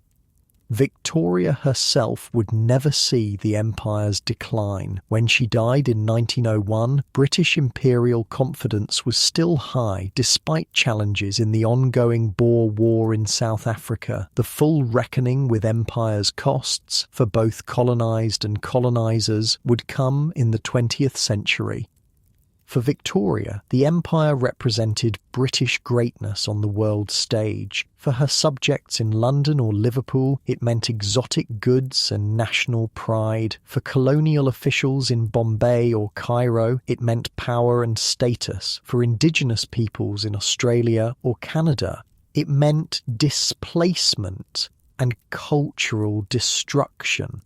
For Indian peasants or Caribbean workers, it meant economic exploitation under foreign masters. All these experiences were part of the Victorian Empire, a vast, contradictory global system that encompassed nearly a quarter of humanity by the time Victoria died. As you lie in your comfortable bed tonight, look around your room. Do you have cotton sheets, tea in your cupboard, a wooden bookshelf, chocolate in the kitchen? In Victoria's time, these common items were physical manifestations of empire. Cotton from Egypt or India, tea from Ceylon, mahogany from the Caribbean, cocoa from West Africa. The Victorian Empire has faded into history, but its legacies, good and ill, continue to shape our world today, from geopolitics and languages to the contents of your kitchen cabinet. And at the centre of this vast imperial web sat one small woman in perpetual mourning black, whose name would become synonymous with an age: Victoria, Queen of the United Kingdom of Great Britain and Ireland, Defender of the Faith, and after 1876, Empress of India. The carriage rattles to a stop at King's Cross Station, and you step out onto the bustling platform. The year is 1885. The massive iron and glass roof soars overhead, sunlight streaming through in diagonal shafts that cut through the steam and smoke. You've never seen so many people moving in so many directions. Porters push trolleys piled with luggage. Ladies in bustled dresses clutch their hat boxes. Businessmen check pocket watches and frown at the timetables. A group of schoolboys chase each other around an iron pillar while their harried teacher tries to count heads. And dominating it all, the trains, massive iron beasts hissing steam, their polished brass fittings gleaming. They're lined up at the platforms like impatient thoroughbreds, ready to thunder off to Edinburgh or York or Manchester or 100 other destinations. "All aboard for the 10:15 to Brighton," bellows a guard swinging his lamp. This, right here, is the beating heart of Victorian innovation. The railway. Nothing, not electricity, not factories, not even the telegraph, transformed life in the 19th century more completely than these iron roads and the steam engines that travelled them. First time in London, miss? Asks a porter, noting your wide-eyed amazement. The scale of it all is overwhelming. King's Cross Station itself is a monument to Victorian engineering confidence, a vast cathedral of transport with its enormous clock and timetables listing connections to places you've barely heard of. It's hard for us to comprehend how utterly the railways revolutionised human existence. For all of history, until the early 1800s, the fastest anyone could travel over land was the speed of a galloping horse, maybe 25 miles per hour at maximum, and not sustainable for long distances. Most people moved at walking pace, or if they were wealthy, in horse-drawn carriages at 10-12 miles per hour.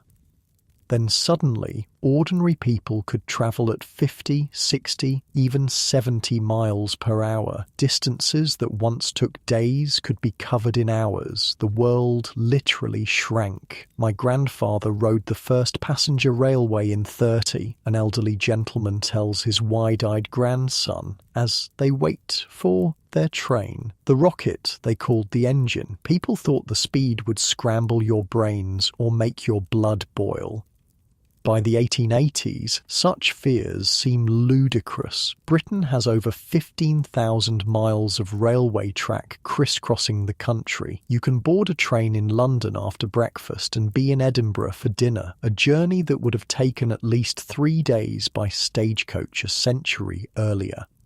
Standardized time has been introduced across the country to make timetables work, replacing the local solar time that once had noon occurring at different moments in different towns.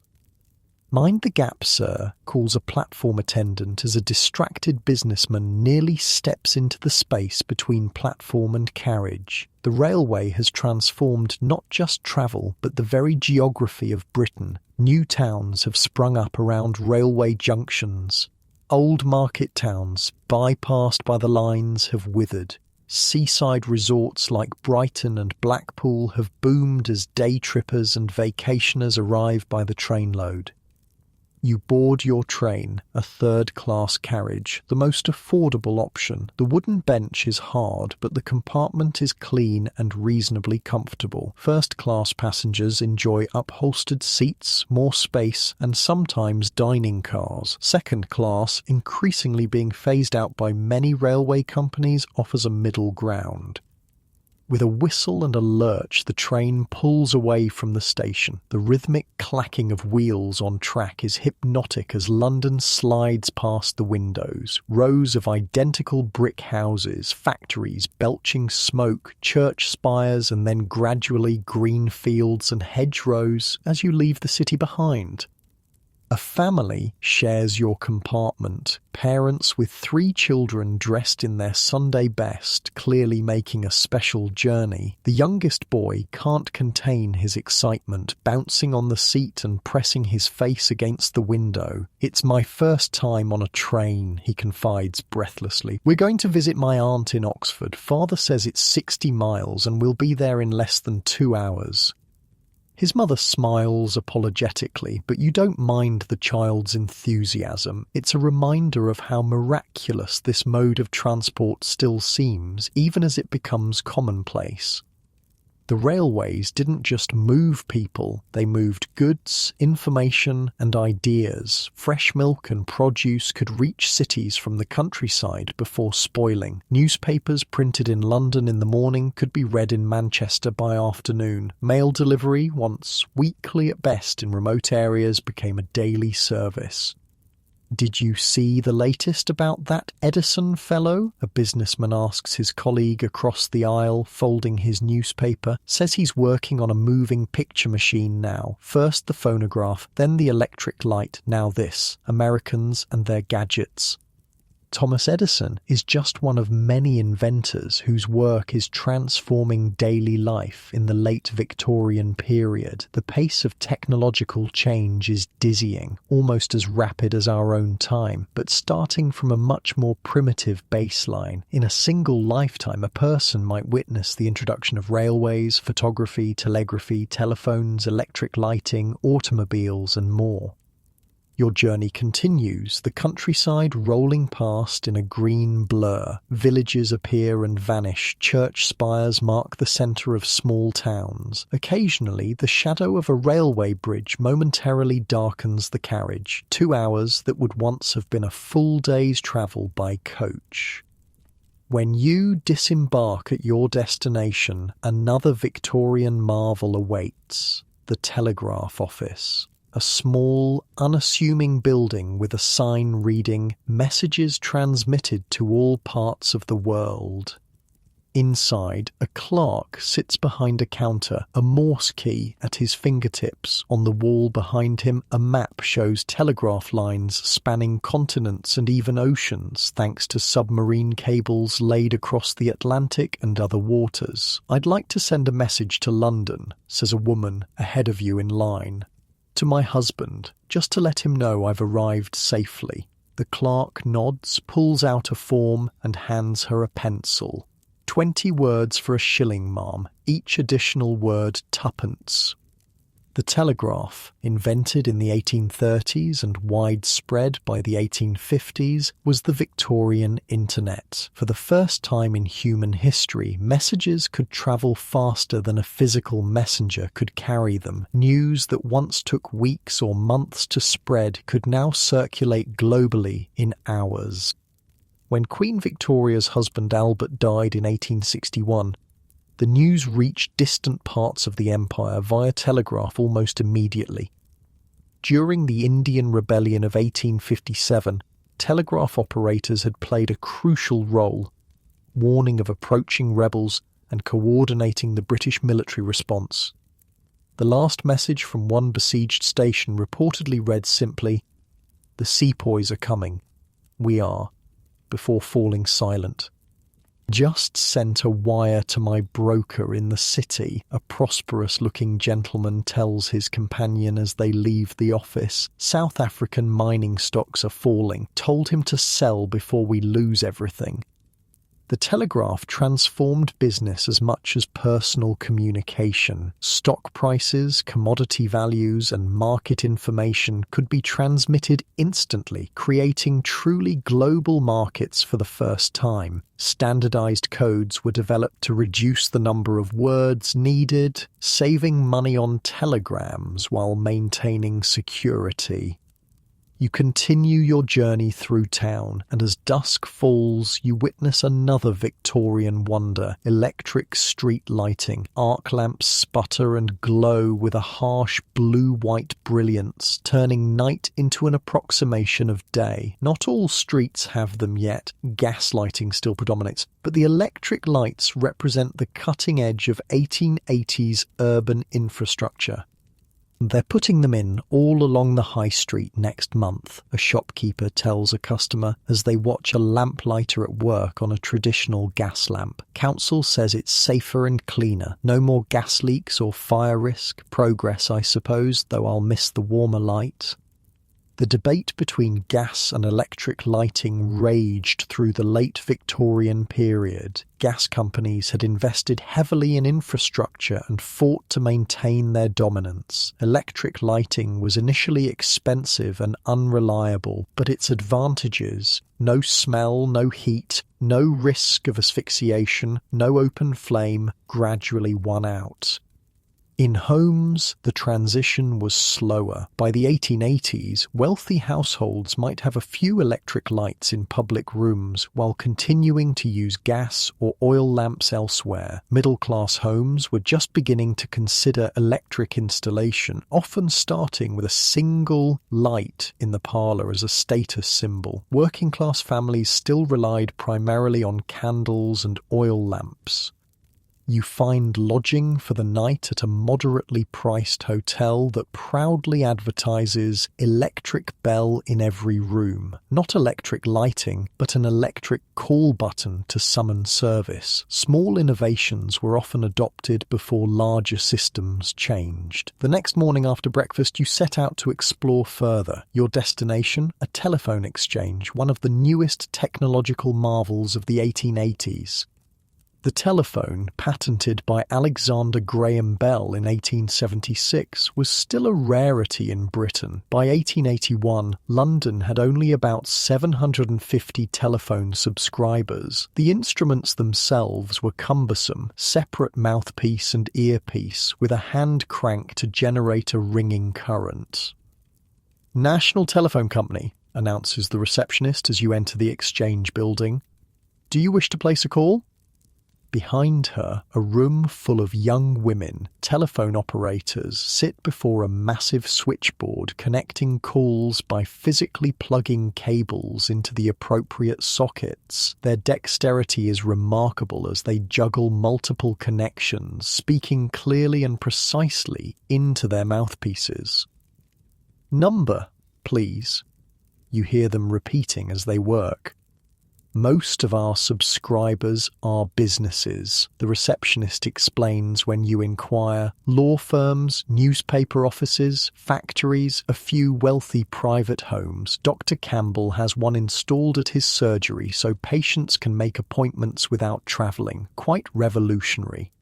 The telephone was initially viewed as a business tool rather than a social one. Early marketing emphasized its practical uses, summoning a doctor in emergencies, conducting business transactions, coordinating deliveries. The idea of using it for casual conversation seemed frivolous to many Victorians. "My wife wants one in our home," confides a businessman waiting to place a call. "Says she could chat with her sister across town without having to pay a call in person. I told her that's what servants and calling cards are for. Besides, who wants those unsightly wires running into one's home?"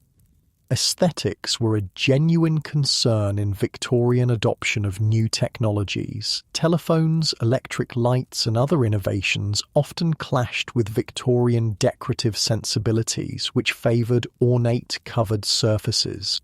Manufacturers quickly learned to disguise technological intrusions, hiding telephone components in wooden cabinets carved to match existing furniture, designing light fixtures that resembled gas lamps, and creating electric kettles that looked like traditional stovetop models. Leaving the telephone exchange, you pass a photographer's studio. Photography, invented in the 1830s, had by the 1880s become accessible to the middle classes. The complicated daguerreotype process had given way to simpler methods using dry plate negatives, reducing both cost and exposure time. "Family portrait, miss," calls the photographer from his doorway. "Latest techniques. No need to hold still for more than a moment. Results guaranteed." Inside, examples of his work line the walls, solemn Victorian families arranged in rigid groupings, individual portraits of stern-looking gentlemen and demure ladies, occasional smiling children, though smiling in photographs was still uncommon, partly due to longer exposure times in earlier decades and partly due to Victorian formality. Photography had democratized portraiture, previously available only to those wealthy enough to commission a painter. By the 1880s, a middle-class family might have several photographs displayed in their home. Wedding portraits, baby pictures, family groups. Working-class families might save for a single treasured photograph to mark a special occasion. "My daughter's wedding next month," explains a woman, discussing arrangements with the photographer. "We want a large print for the parlour and small cards to distribute to family." Carte de visite, small photographic calling cards, had been popular since the 1860s. People collected and exchanged them, displaying friends' and families' cards in special albums. Celebrities sold their photographic cards, creating the first modern form of fan merchandise. Queen Victoria herself was an enthusiastic photographer, maintaining detailed albums of her family. You continue your exploration of Victorian innovation with a visit to a large department store, another relatively recent development in retail. Inside, electric lights illuminate displays of consumer goods from across the empire and beyond. The abundance and variety are staggering compared to the small, specialized shops that dominated retail in earlier decades. "We've just received the new Singer sewing machines," a saleswoman tells a customer. "Much easier to operate than the previous model. Every modern household should have one." The sewing machine, patented in its modern form in the 1840s and mass-produced by the 1850s, had transformed both commercial clothing manufacturing and home sewing. Ready-made clothing became more available and affordable, while home seamstresses could produce garments much more quickly than by hand. "My wife completed a dress in 2 days that would have taken weeks before," enthuses a man examining the latest model. "Saves money too. No need for a seamstress for basic items." Throughout the store, other technological innovations designed for domestic use are on display. Carpet sweepers, precursors to vacuum cleaners, mechanical egg beaters, improved cooking stoves, washing mangles, and more. The late Victorian period saw an explosion in labour-saving devices aimed primarily at middle-class households. "This new gas cooker gives precise temperature control," demonstrates a salesman to a skeptical housewife. "No more burnt Sunday roasts." For the wealthy, these innovations meant greater convenience and often reduced staff requirements. For the middle classes, they offered the possibility of comfortable domestic life with fewer or no servants. For the working classes, many remained out of reach, though their manufacturing created jobs in factories and workshops. As evening approaches, you make your way to another marvel of Victorian engineering. The London Underground, the world's first underground railway, opened in 1863. By the 1880s, several lines operate beneath the streets of London, powered initially by steam locomotives and gradually transitioning to electric traction. Descending the stairs to the platform, the distinctive smell hits you, a mixture of coal smoke, steam, dust, and humanity. Despite ventilation shafts built into the tunnels, the atmosphere is thick and somewhat oppressive. Passengers crowd the platform, remarkably diverse in class and occupation. A democratic space in class-conscious Victorian society. "Mind your step," calls a guard as a train pulls into the station, brakes squealing against iron wheels. The carriages are lit with gas lamps, making them bright islands in the tunnel darkness. You board along with the evening crowd, office workers heading home, shop girls finished with their long shifts, theatre-goers dressed for an evening's entertainment. "Used to be terrified of these underground trains," an elderly woman confides to her companion. "Thought the tunnels would collapse or we'd suffocate from the smoke. Now I take it weekly to visit my daughter in Paddington. Couldn't manage the distance otherwise at my age."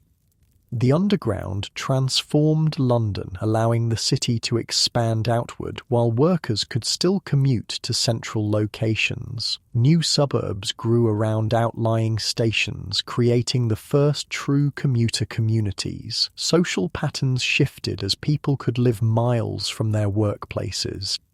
Your underground journey takes you to a music hall, another Victorian innovation, not technological but cultural. These entertainment venues offered variety shows for ordinary people at affordable prices. Inside, the hall is rowdy and vibrant. Acts include singers, comedians, acrobats, and novelty performances. Between scheduled acts, a man demonstrates Edison's phonograph, a device for recording and reproducing sound, first patented in 1877.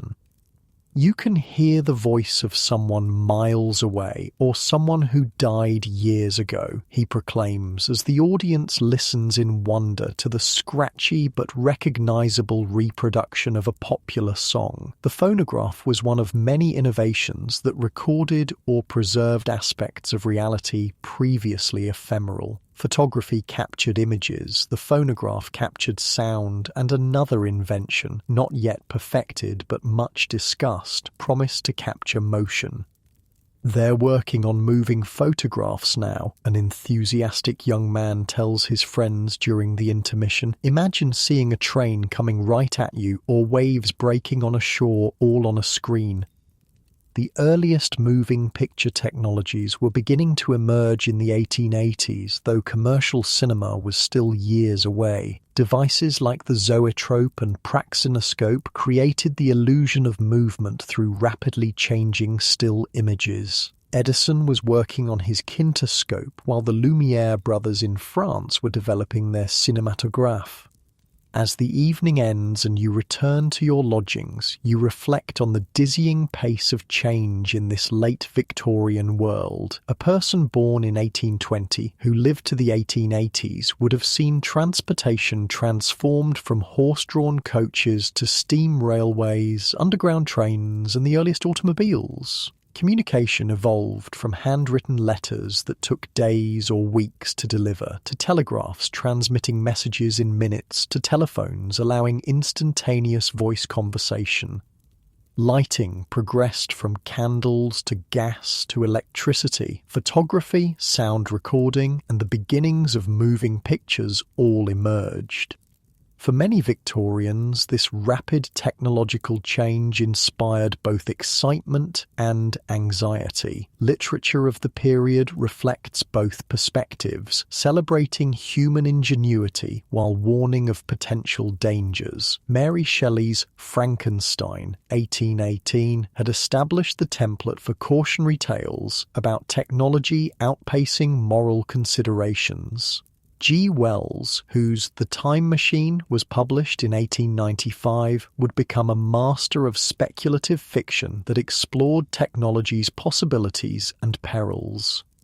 My father still refuses to have electricity in the house, a young woman tells her friend as they prepare for bed in your boarding house. Says it's unnatural and dangerous, but I think it's wonderful. Clean light at the touch of a button, no more trimming wicks or cleaning lamp chimneys. Her friend nods. My brother works for the telephone company. Says in 20 years every house will have a telephone and electric lights. Imagine that. Indeed, the innovations that seemed miraculous or frightening to Victorians would become commonplace to their children and grandchildren. The technological groundwork laid during Victoria's reign in transportation, communication, manufacturing, and household technology created the foundation for the modern world. As you drift off to sleep, the distant whistle of a steam train mingles with the occasional clop of horse hooves on cobblestones outside your window, the old and new coexisting in that transitional moment that was the late Victorian age. The world was changing faster than at any previous time in human history, creating possibilities that earlier generations could hardly have imagined.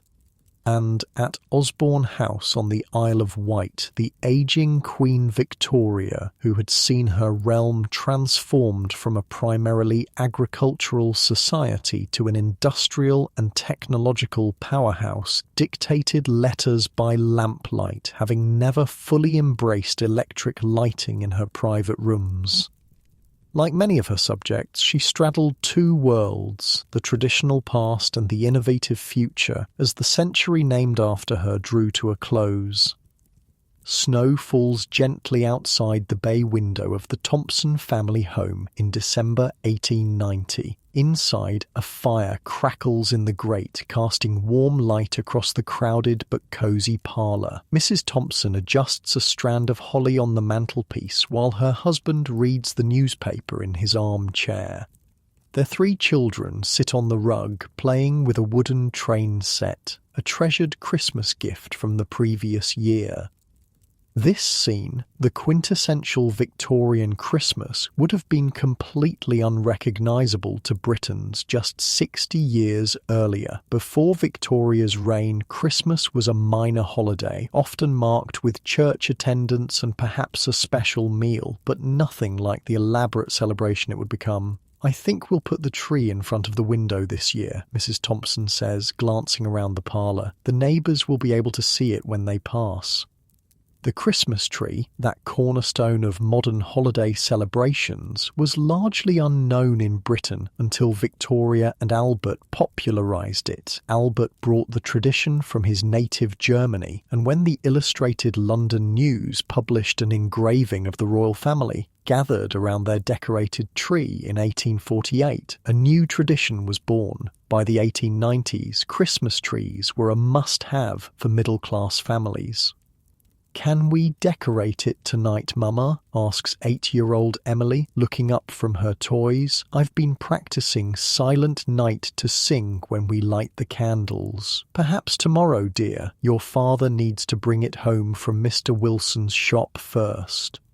Early Victorian Christmas trees were typically small tabletop affairs decorated with candles, sweets, fruits, and handmade ornaments. By the 1890s, they'd grown larger and more elaborate, often reaching from floor to ceiling and adorned with manufactured glass ornaments imported from Germany. Though lit candles remained the standard decoration, a fire hazard that caused many a Victorian Christmas to end dramatically. Christmas cards, another Victorian innovation, sit on the mantelpiece alongside the holly. The first commercial Christmas card was produced in 1843, the same year Charles Dickens published A Christmas Carol. By the end of the century, sending and receiving cards had become a major part of the holiday season, with elaborate designs featuring robins, snow scenes, flowers, and cherubic children. "Mrs. Pemberton sent us a lovely card this year," Mrs. Thompson remarks, picking up a heavily embossed creation featuring angels and golden bells. "Much nicer than last year's. I wonder if they've come into money." This casual social reconnaissance through Christmas cards was part of the complex web of Victorian middle-class relationships. Every detail, the quality of a card when it arrived, how it was signed, carried social significance to those fluent in the unwritten rules of Victorian etiquette. The Thompson home itself is a perfect example of middle-class Victorian domestic ideals. The semi-detached house in a respectable suburb features that Victorian innovation, distinct rooms for distinct purposes. The front parlour, where we find the family this evening, is reserved for receiving visitors and family gatherings. A back parlour serves as a dining room. Upstairs are bedrooms and a small bathroom with running water, a luxury still not universal in the 1890s. Every inch of space is filled with furniture and decorative objects. Bare surfaces were considered unattractive in Victorian design. The parlour contains a piano, multiple armchairs and side tables, a chaise lounge, several standing lamps, multiple framed photographs and prints, potted plants, decorative plates, figurines, embroidered cushions, a large carpet, heavy drapes and wallpaper featuring an elaborate repeating pattern. To modernise, it would seem cluttered and overstuffed. To Victorians, it represented comfort, prosperity and good taste. "Papa, will we have roast goose for Christmas dinner?" asks 10-year-old William, setting aside a toy soldier. "I believe your mother has ordered one from the butcher," Mr. Thompson answers, lowering his newspaper, "along with all the proper trimmings." The proper trimmings for a Victorian Christmas dinner were extensive. Roast potatoes, parsnips, Brussels sprouts, carrots, cranberry sauce, bread sauce, stuffing, and the grand finale, Christmas pudding, ideally made weeks in advance and doused in brandy before being ceremonially set alight. This elaborate Christmas celebration, with its trees, cards, carols, gifts, and feasting, was largely a Victorian creation, a domestic ritual centered around children and family togetherness. It reflected the Victorian elevation of home as a sacred space and childhood as a special, protected time of life. "Emily, come here and let me fix your hair before bedtime," Mrs. Thompson calls, setting aside her needlework. "You look like you've been dragged through a hedge backwards."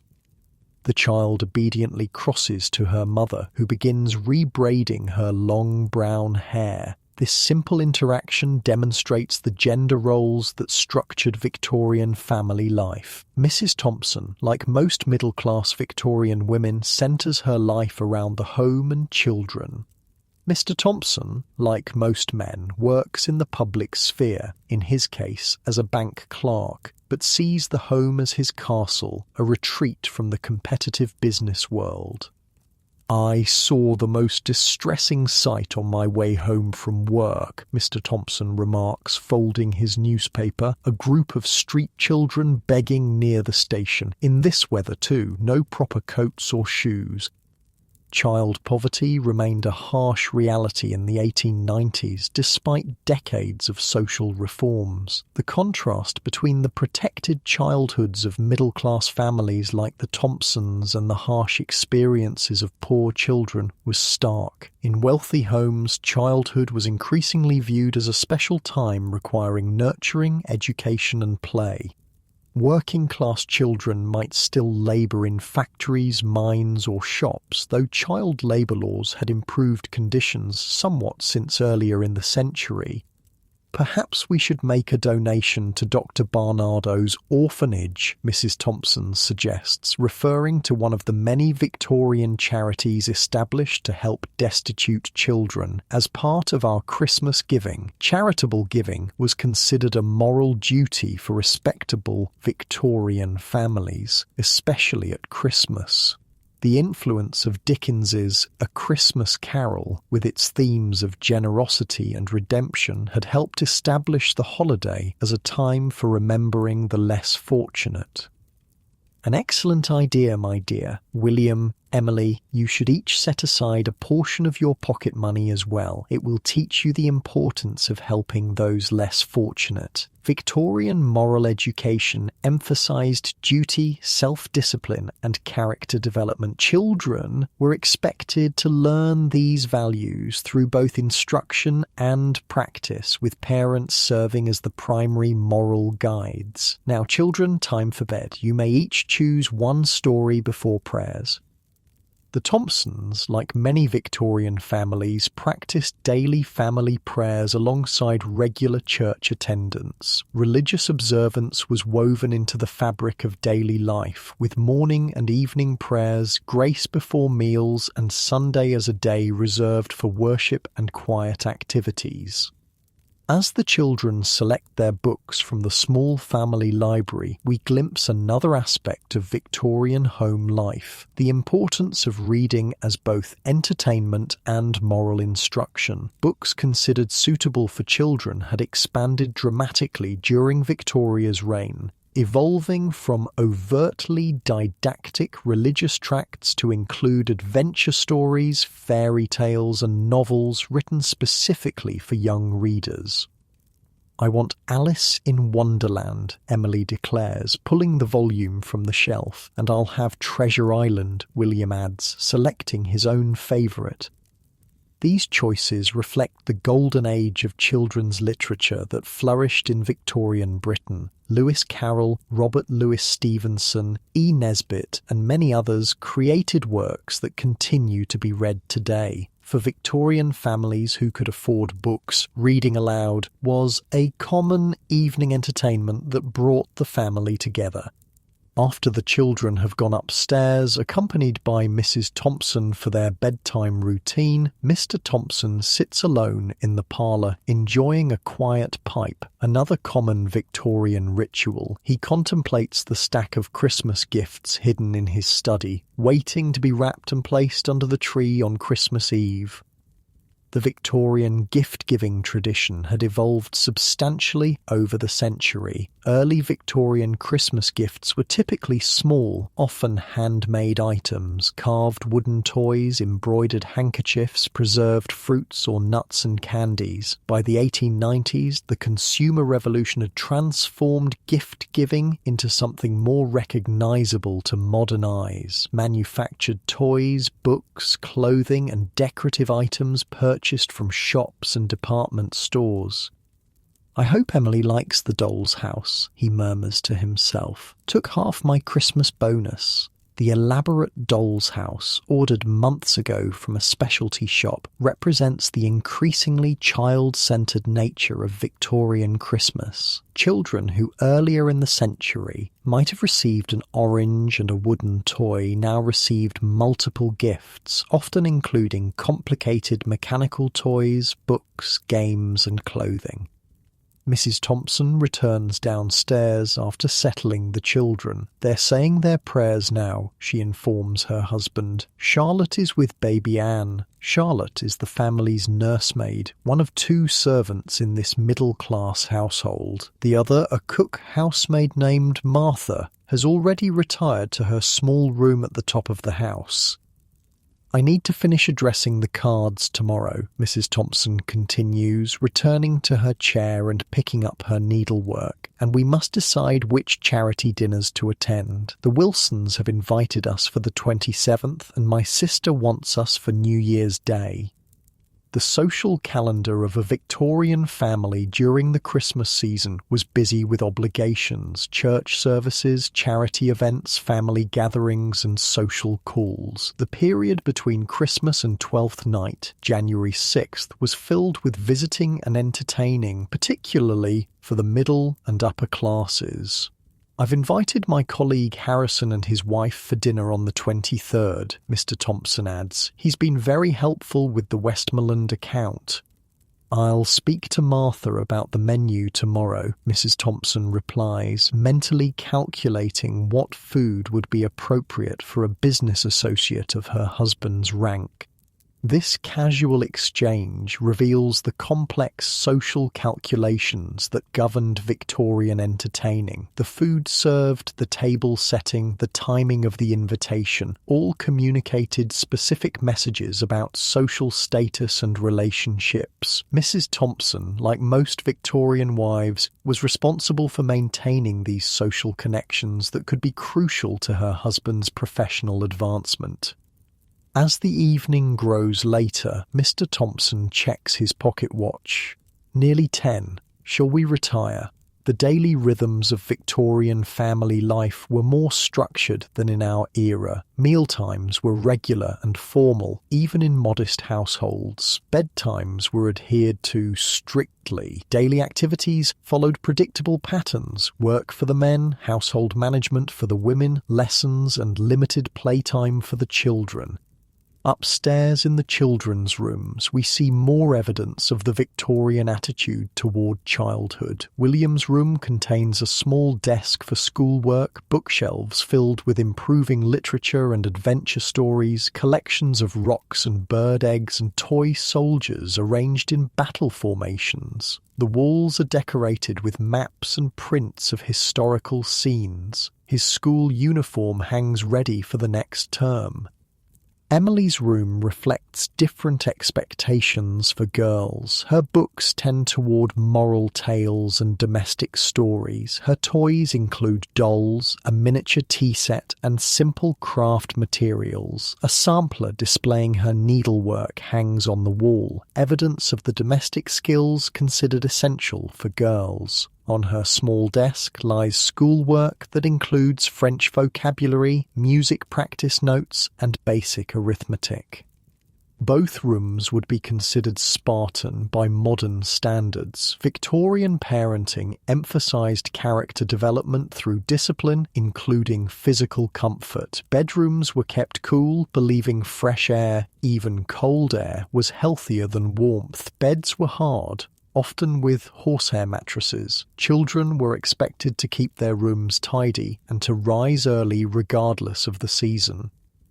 In the nursery, Baby Anne sleeps in an elaborate wooden crib carefully monitored by Charlotte the nursemaid. Middle-class Victorian mothers typically employed nursemaids for infant care, though changing attitudes toward motherhood meant they were more involved than aristocratic mothers of previous generations. Anne will remain primarily in the nursery until she's old enough to join family meals and activities, usually around age 4.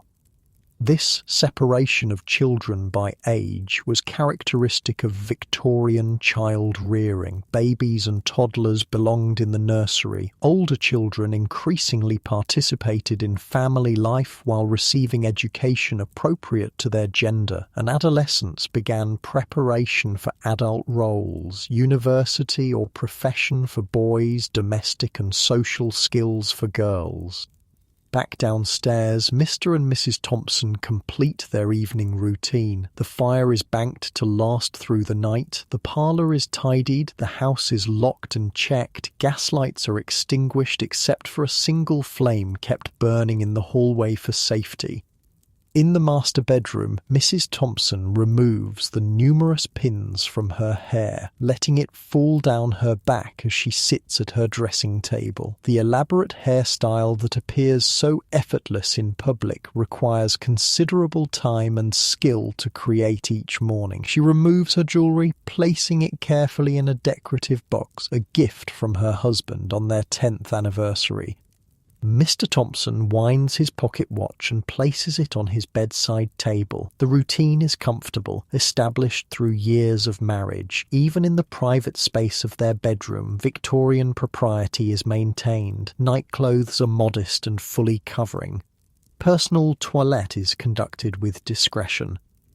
Despite the stereotype of Victorian prudishness, evidence from letters and diaries suggests many Victorian marriages included genuine affection and physical intimacy. Queen Victoria herself, in letters to her eldest daughter, described physical aspects of marriage as a blessed part of the relationship when based on love.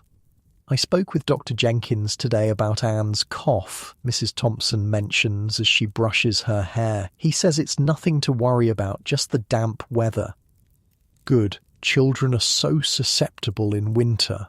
This casual mention reflects a constant background worry in Victorian family life, childhood illness. Even in prosperous families like the Thompsons, diseases that are minor inconveniences today could become life-threatening. Diphtheria, scarlet fever, measles, whooping cough, these and other illnesses regularly claimed young lives across all social classes.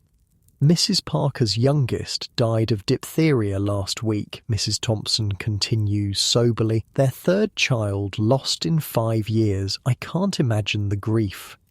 Child mortality, while improved from earlier decades, remained significantly higher than modern rates. Victorian culture developed elaborate mourning rituals, partly in response to this reality. The death of a child was a common experience, but never considered minor. Families kept locks of hair, posthumous photographs, and tiny personal items as mementos of deceased children. "We are fortunate indeed," Mr. Thompson responds, looking out the window at the continuing snowfall. 3 healthy children, a comfortable home, sufficient income. Many would envy our situation. This attitude, a combination of gratitude, religious faith and stoicism, characterized much of Victorian middle-class outlook. Life contained hardships and uncertainties, but proper behaviour, hard work and moral living would be rewarded, if not always in this world, then certainly in the next. As the Thompsons prepare for sleep, other households across Victorian Britain are completing their own evening routines, each according to their class and circumstances. In a grand country house, aristocratic family members retire after an evening of music and cards, attended by ladies' maids and valets who will prepare them for bed, turn down their sheets and ensure their comfort. In a small rural cottage, a farming family banks the fire that provides both heat and cooking facilities, checks on livestock one final time, and retires to bed early to be ready for pre-dawn chores. In London's East End, a working-class mother settles multiple children into shared beds in a two-room apartment while her husband returns from a late shift at the docks. In a wealthy merchant's mansion, the lady of the house reviews household accounts and menus with her housekeeper before retiring, while downstairs, servants finish cleaning the kitchen and preparing for morning duties. These diverse households share certain commonalities despite their differences. The Victorian home, whether mansion or cottage, was idealized as a haven from the outside world, a moral space centered on family bonds. The actual experience varied widely based on class, income, location, and individual circumstances, but the ideal shaped everything from architecture to social expectations.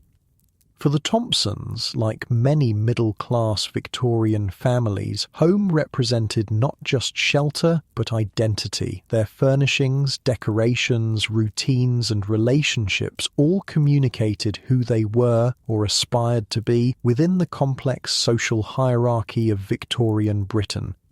As sleep claims the Thompson household, the snow continues to fall, muffling the sounds of the city and transforming the familiar landscape into something magical. Tomorrow will bring more Christmas preparations, more social obligations, more work and play and prayer, the rhythms of Victorian family life that would be both recognisable and strange to us, their future observers. London, June 22nd, 1897. The greatest street party in history. Imagine yourself standing among the crowds, millions of people packed shoulder to shoulder along the 6-mile procession route. The streets have been decorated with flags, bunting, and flowers. Grandstands erected for the occasion are filled with dignitaries from across the globe. Regular folks have been camped out for days to secure a good viewing spot. The air buzzes with anticipation. People who would normally never speak to each other, lords and labourers, shop girls and society matrons, find themselves sharing space and excitement. "Is that her? Is she coming?" a small boy asks, tugging at his father's sleeve. "Not yet, lad, but soon." The Diamond Jubilee, marking 60 years of Victoria's reign, is a celebration unlike anything Britain has ever seen. It's part imperial spectacle, part national thanksgiving, part popular festival. It's also a moment for reflection on how profoundly the world has changed during this one woman's lifetime on the throne. "My grandfather saw her coronation," an elderly man tells the strangers standing near him. "Said she was just a slip of a girl, nervous as anything. Now look, she's ruled longer than any monarch in our history." A distant roar erupts from further down the route. The procession is approaching. First come military detachments from across the empire, turbaned Sikhs from India, Maori warriors from New Zealand, mounted Canadian police in scarlet tunics, African colonial troops, Australian cavalry. The crowd cheers each group, this living display of Britain's global reach. Then more cheering as colonial prime ministers pass by in open carriages, followed by princes and princesses of the royal family in their finest military uniforms and gowns. And finally, the moment everyone has been waiting for, a gap in the procession, then the royal carriage appears, drawn by 8 cream-coloured horses. Inside sits Queen Victoria herself, now 78 years old, dressed in black as always, but with a bonnet of white ostrich feathers for the occasion. "God bless you, ma'am," someone shouts, and the cry is taken up along the route. "God bless the Queen." Victoria is deeply moved. Unlike her golden jubilee 10 years earlier, she's instructed her carriage to move slowly so the people can see her clearly. She nods and waves, occasionally dabbing at her eyes with a handkerchief. "She looks well for her age," a woman remarks. "Hard to believe she was born when Napoleon was still alive." That's the thing about Victoria. Her life spanned such an extraordinary period of change that she seemed to bridge multiple historical eras. Born when travel still meant horses and communication meant handwritten letters, she would live to see automobiles and telephones, electric lights and moving pictures. From the age of sail to the age of steam and beyond. The procession continues to St. Paul's Cathedral, where Victoria remains in her carriage for the Thanksgiving service, unable to manage the steps due to her arthritis. The Archbishop and clergy come outside to conduct the service in the open air instead, a practical compromise that endears the elderly Queen to her subjects even more. "She's a game old bird," a Cockney fruit seller tells his neighbour admiringly. "Won't let age stop her." Indeed, Victoria has become something of a paradox in her old age, simultaneously a symbol of tradition and continuity while presiding over a period of unprecedented change. The tiny, round figure in perpetual mourning black has somehow become the personification of the most powerful nation on earth. After the ceremony, Victoria returns to Buckingham Palace, watching from the balcony as countless thousands cheer below. That evening, bonfires are lit across the country, from hilltops in Scotland to the cliffs of Dover. Special Diamond Jubilee beacons create a network of light visible for miles, a fitting symbol for the empire on which the sun never sets. But behind the grand public spectacle, the reality of Victoria's final years was more subdued. After the Jubilee celebrations, she returned to the quiet routine that had characterised her later life, dividing her time between Windsor, Balmoral in Scotland, and Osborne House on the Isle of Wight. The Queen looked tired at dinner tonight, her lady-in-waiting confides to the court physician after a particularly long day of duties. "I worry about her doing too much at her age." "Her Majesty is remarkably strong for her years," the doctor replies, "but yes, she should rest more than she does." Victoria, however, had never been one to avoid duty. Even in her 80s, she continued to read state papers daily, meet with ministers, write in her journal, and correspond with her vast family network spread across the thrones of Europe. Let me tell you about Victoria's daily life in these final years because it's so different from the pomp and circumstance of occasions like the Jubilee. A typical day for the elderly Queen began around 7:30 a.m. when her Indian servant Abdul Karim would bring her a light breakfast. She would read and respond to some correspondence, then dress with the help of her ladies-in-waiting. Despite her wealth and status, Victoria's personal habits were relatively simple. She preferred plain food, moderate warmth, keeping rooms cooler than most people found comfortable, and fresh air. Late mornings might include official papers or meetings, followed by lunch, often with family members or visiting dignitaries. Afternoons, weather permitting, involved a drive in an open carriage, a practice she maintained into her final years. Victoria loved being outdoors and insisted on daily airings regardless of weather. Her ladies-in-waiting sometimes suffered through these excursions in driving rain or bitter cold, while the Queen remained impervious to the elements. "The Queen says we'll drive to Frogmore this afternoon," sighs a shivering lady-in-waiting, looking out at the January drizzle. "She wants to visit the Prince Consort's mausoleum again. Better wear 2 shawls, her colleague advises. "Last time my teeth were chattering so loudly I thought they'd fall out." Even in her 80s, Victoria visited Albert's tomb regularly, a testament to the devotion that had shaped her life and reign. After Albert's death in 1861, many had feared Victoria would never recover from her grief. In a sense, they were right. She never stopped mourning him. But she'd gradually learned to carry her grief while continuing her duties, creating a model of widowhood that many Victorian women emulated. Evenings at court were quiet affairs, dinner with family or courtiers, perhaps some music or reading aloud afterward. Victoria retired early by aristocratic standards, usually by 10:30 p.m. Her ladies would help her undress and prepare for bed, and she would read or write in her journal before sleeping. This routine varied with the seasons and locations. At Balmoral, her beloved Scottish estate, she enjoyed more relaxed Highland customs and the company of John Brown until his death in 1883, and then other trusted Scottish servants. At Osborne House, she could enjoy relative privacy away from official duties. As the 19th century drew to a close, Victoria remained mentally sharp but physically frail. Her eyesight was failing, making reading and writing difficult. She used a wheelchair frequently, though she insisted on standing for certain ceremonial occasions through sheer force of will.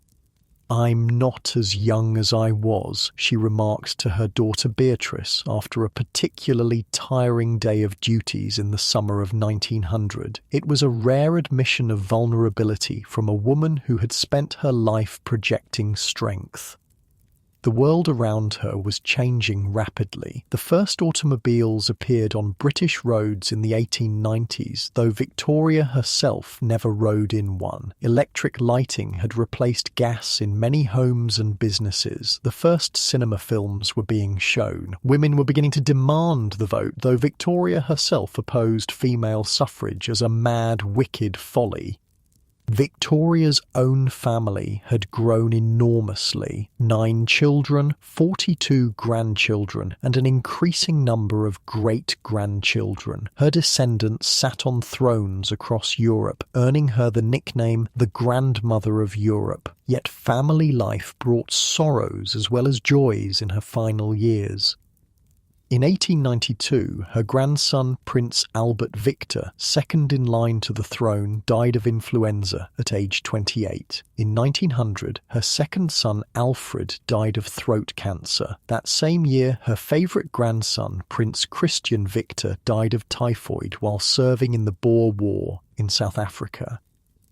"So much death," Victoria wrote in her journal. "I feel I am soon to join them." The Boer War, 1899 to 1902, cast a shadow over Victoria's final years. This conflict between Britain and the Boer republics in South Africa proved far more difficult than expected, revealing weaknesses in the British military and dividing public opinion. Victoria took a keen interest in the war, sending chocolate gifts to troops and visiting wounded soldiers. "The Queen asked me about conditions in South Africa," a bandaged officer tells his hospital roommate after Victoria visited the military hospital. "Knew all the regiments, all the battles, sharp as a tack despite her age." As 1900 turned to 1901, Victoria's health began to deteriorate noticeably. In December 1900, she celebrated her last Christmas at Osborne House, surrounded by family. By January, she was experiencing episodes of confusion and weakness. On January 17th, 1901, it became clear that the Queen was seriously ill. Her family was summoned. Her son and heir, Bertie, the future Edward VII, rushed to her bedside, as did her eldest grandson, Kaiser Wilhelm II of Germany. "I think I am dying," she told her doctors on January 21st. The next day, January 22nd, 1901, Queen Victoria died at Osborne House, surrounded by her family. She was 81 years old and had ruled for 63 years, 7 months and 2 days, the longest reign of any British monarch until Queen Elizabeth II surpassed her record in 2015. Victoria had left detailed instructions for her funeral. She wanted to be dressed in white, not her customary black, with her wedding veil. She asked for Albert's dressing gown and a cast of his hand to be placed in her coffin, along with numerous mementos of her family. Secretly, she also requested that a lock of John Brown's hair, his photograph, and some of his letters be buried with her. requests that her family discovered only after her death and reluctantly honoured. The Queen's funeral on February 2nd, 1901 marked the end of an era in more ways than one. As her coffin processed through the streets of London, many in the crowds wept openly. Few could remember a time before Victoria. For most of her subjects, she had always been there, a constant in a rapidly changing world. "It's like losing a grandmother," one woman told a newspaper reporter. "Even if you never met her, she was always part of your life." Victoria was buried beside Albert in the Royal Mausoleum at Frogmore, finally reunited with the husband whose loss had defined the second half of her reign. The world Victoria left behind in 1901 was dramatically different from the one she had inherited in 1837. Britain had transformed from a primarily agricultural nation to the world's leading industrial and imperial power. The population had more than doubled. Cities had expanded enormously. Technology had revolutionized daily life. Social reforms had improved conditions for many, though poverty and inequality remained. Victoria's son and heir, now King Edward VII, represented a sharp break from his mother's style. Where she had been dutiful and morally strict, he was sociable and pleasure-loving. Where she had preferred seclusion, he embraced public appearances and lavish entertaining. The Edwardian era that followed would be characterized by a certain gilded exuberance, the last flourish of aristocratic excess before World War I changed everything. But Victoria's influence remained. The moral values associated with her reign, family focus, work ethic, charitable involvement and public service, continued to shape British society long after her death. Victorian architecture still dominated cities and towns. Victorian literature still filled bookshelves. Victorian infrastructure, sewers, railways, buildings remained the backbone of daily life. More subtly, Victorian innovations in governance, civil service, education and public health had created frameworks that would evolve into the modern welfare state. The seeds of women's suffrage, labour rights and other social movements had been planted, even if Victoria herself might have disapproved of where they would lead. And the Victorian Empire, at its peak when Victoria died, carried within it both the height of British global power and the beginnings of its decline. The colonial troops who had marched so proudly in the Diamond Jubilee procession represented nations that would eventually seek and win independence, transforming the empire into the Commonwealth. Perhaps Victoria's most lasting legacy was the monarchy itself. When she came to the throne in 1837, the reputation of the British monarchy had been damaged by the excesses and scandals of her predecessors. Through her long reign, Victoria restored public respect for the crown, establishing a model of constitutional monarchy focused on duty, family values, and symbolic national unity rather than direct political power. "The Queen is dead. Long live the King," proclaimed the heralds as Edward VII acceded to the throne. But in a very real sense, Victoria's influence never died. Today, we use Victorian as shorthand for an entire worldview, sometimes as a criticism. Victorian prudishness, Victorian hypocrisy, sometimes with nostalgia, Victorian craftsmanship, Victorian values. The term has become detached from the woman herself, referring instead to the era and attitudes associated with her reign. Yet behind these generalizations was a real person, a woman who became queen at 18, who loved deeply and grieved deeply, who witnessed more change than any previous monarch, who struggled with depression and duty and family conflicts, who made mistakes and showed prejudices common to her time, but who ultimately created a model of constitutional monarchy that continues to this day.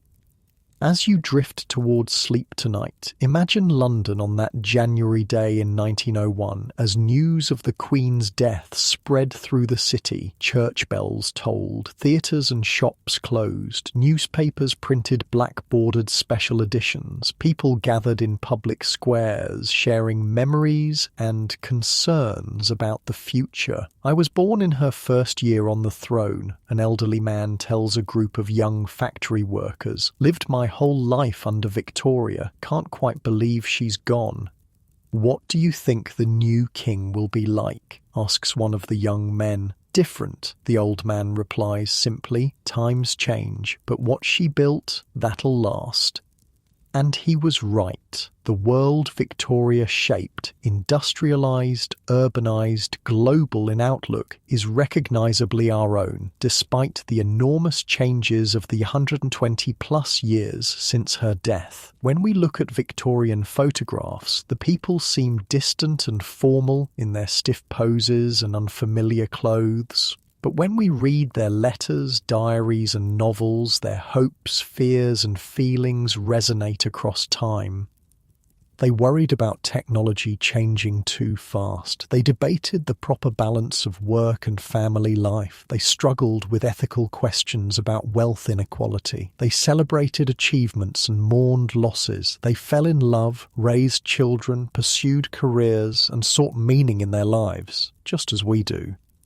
The Victorian era, for all its strangeness to modernise, was a pivotal moment in creating the world we inhabit, and at its centre was Victoria herself, not just a queen, but a woman whose life spanned one of the most transformative periods in human history, who grew from an inexperienced teenager to a global icon whose name became synonymous with an age.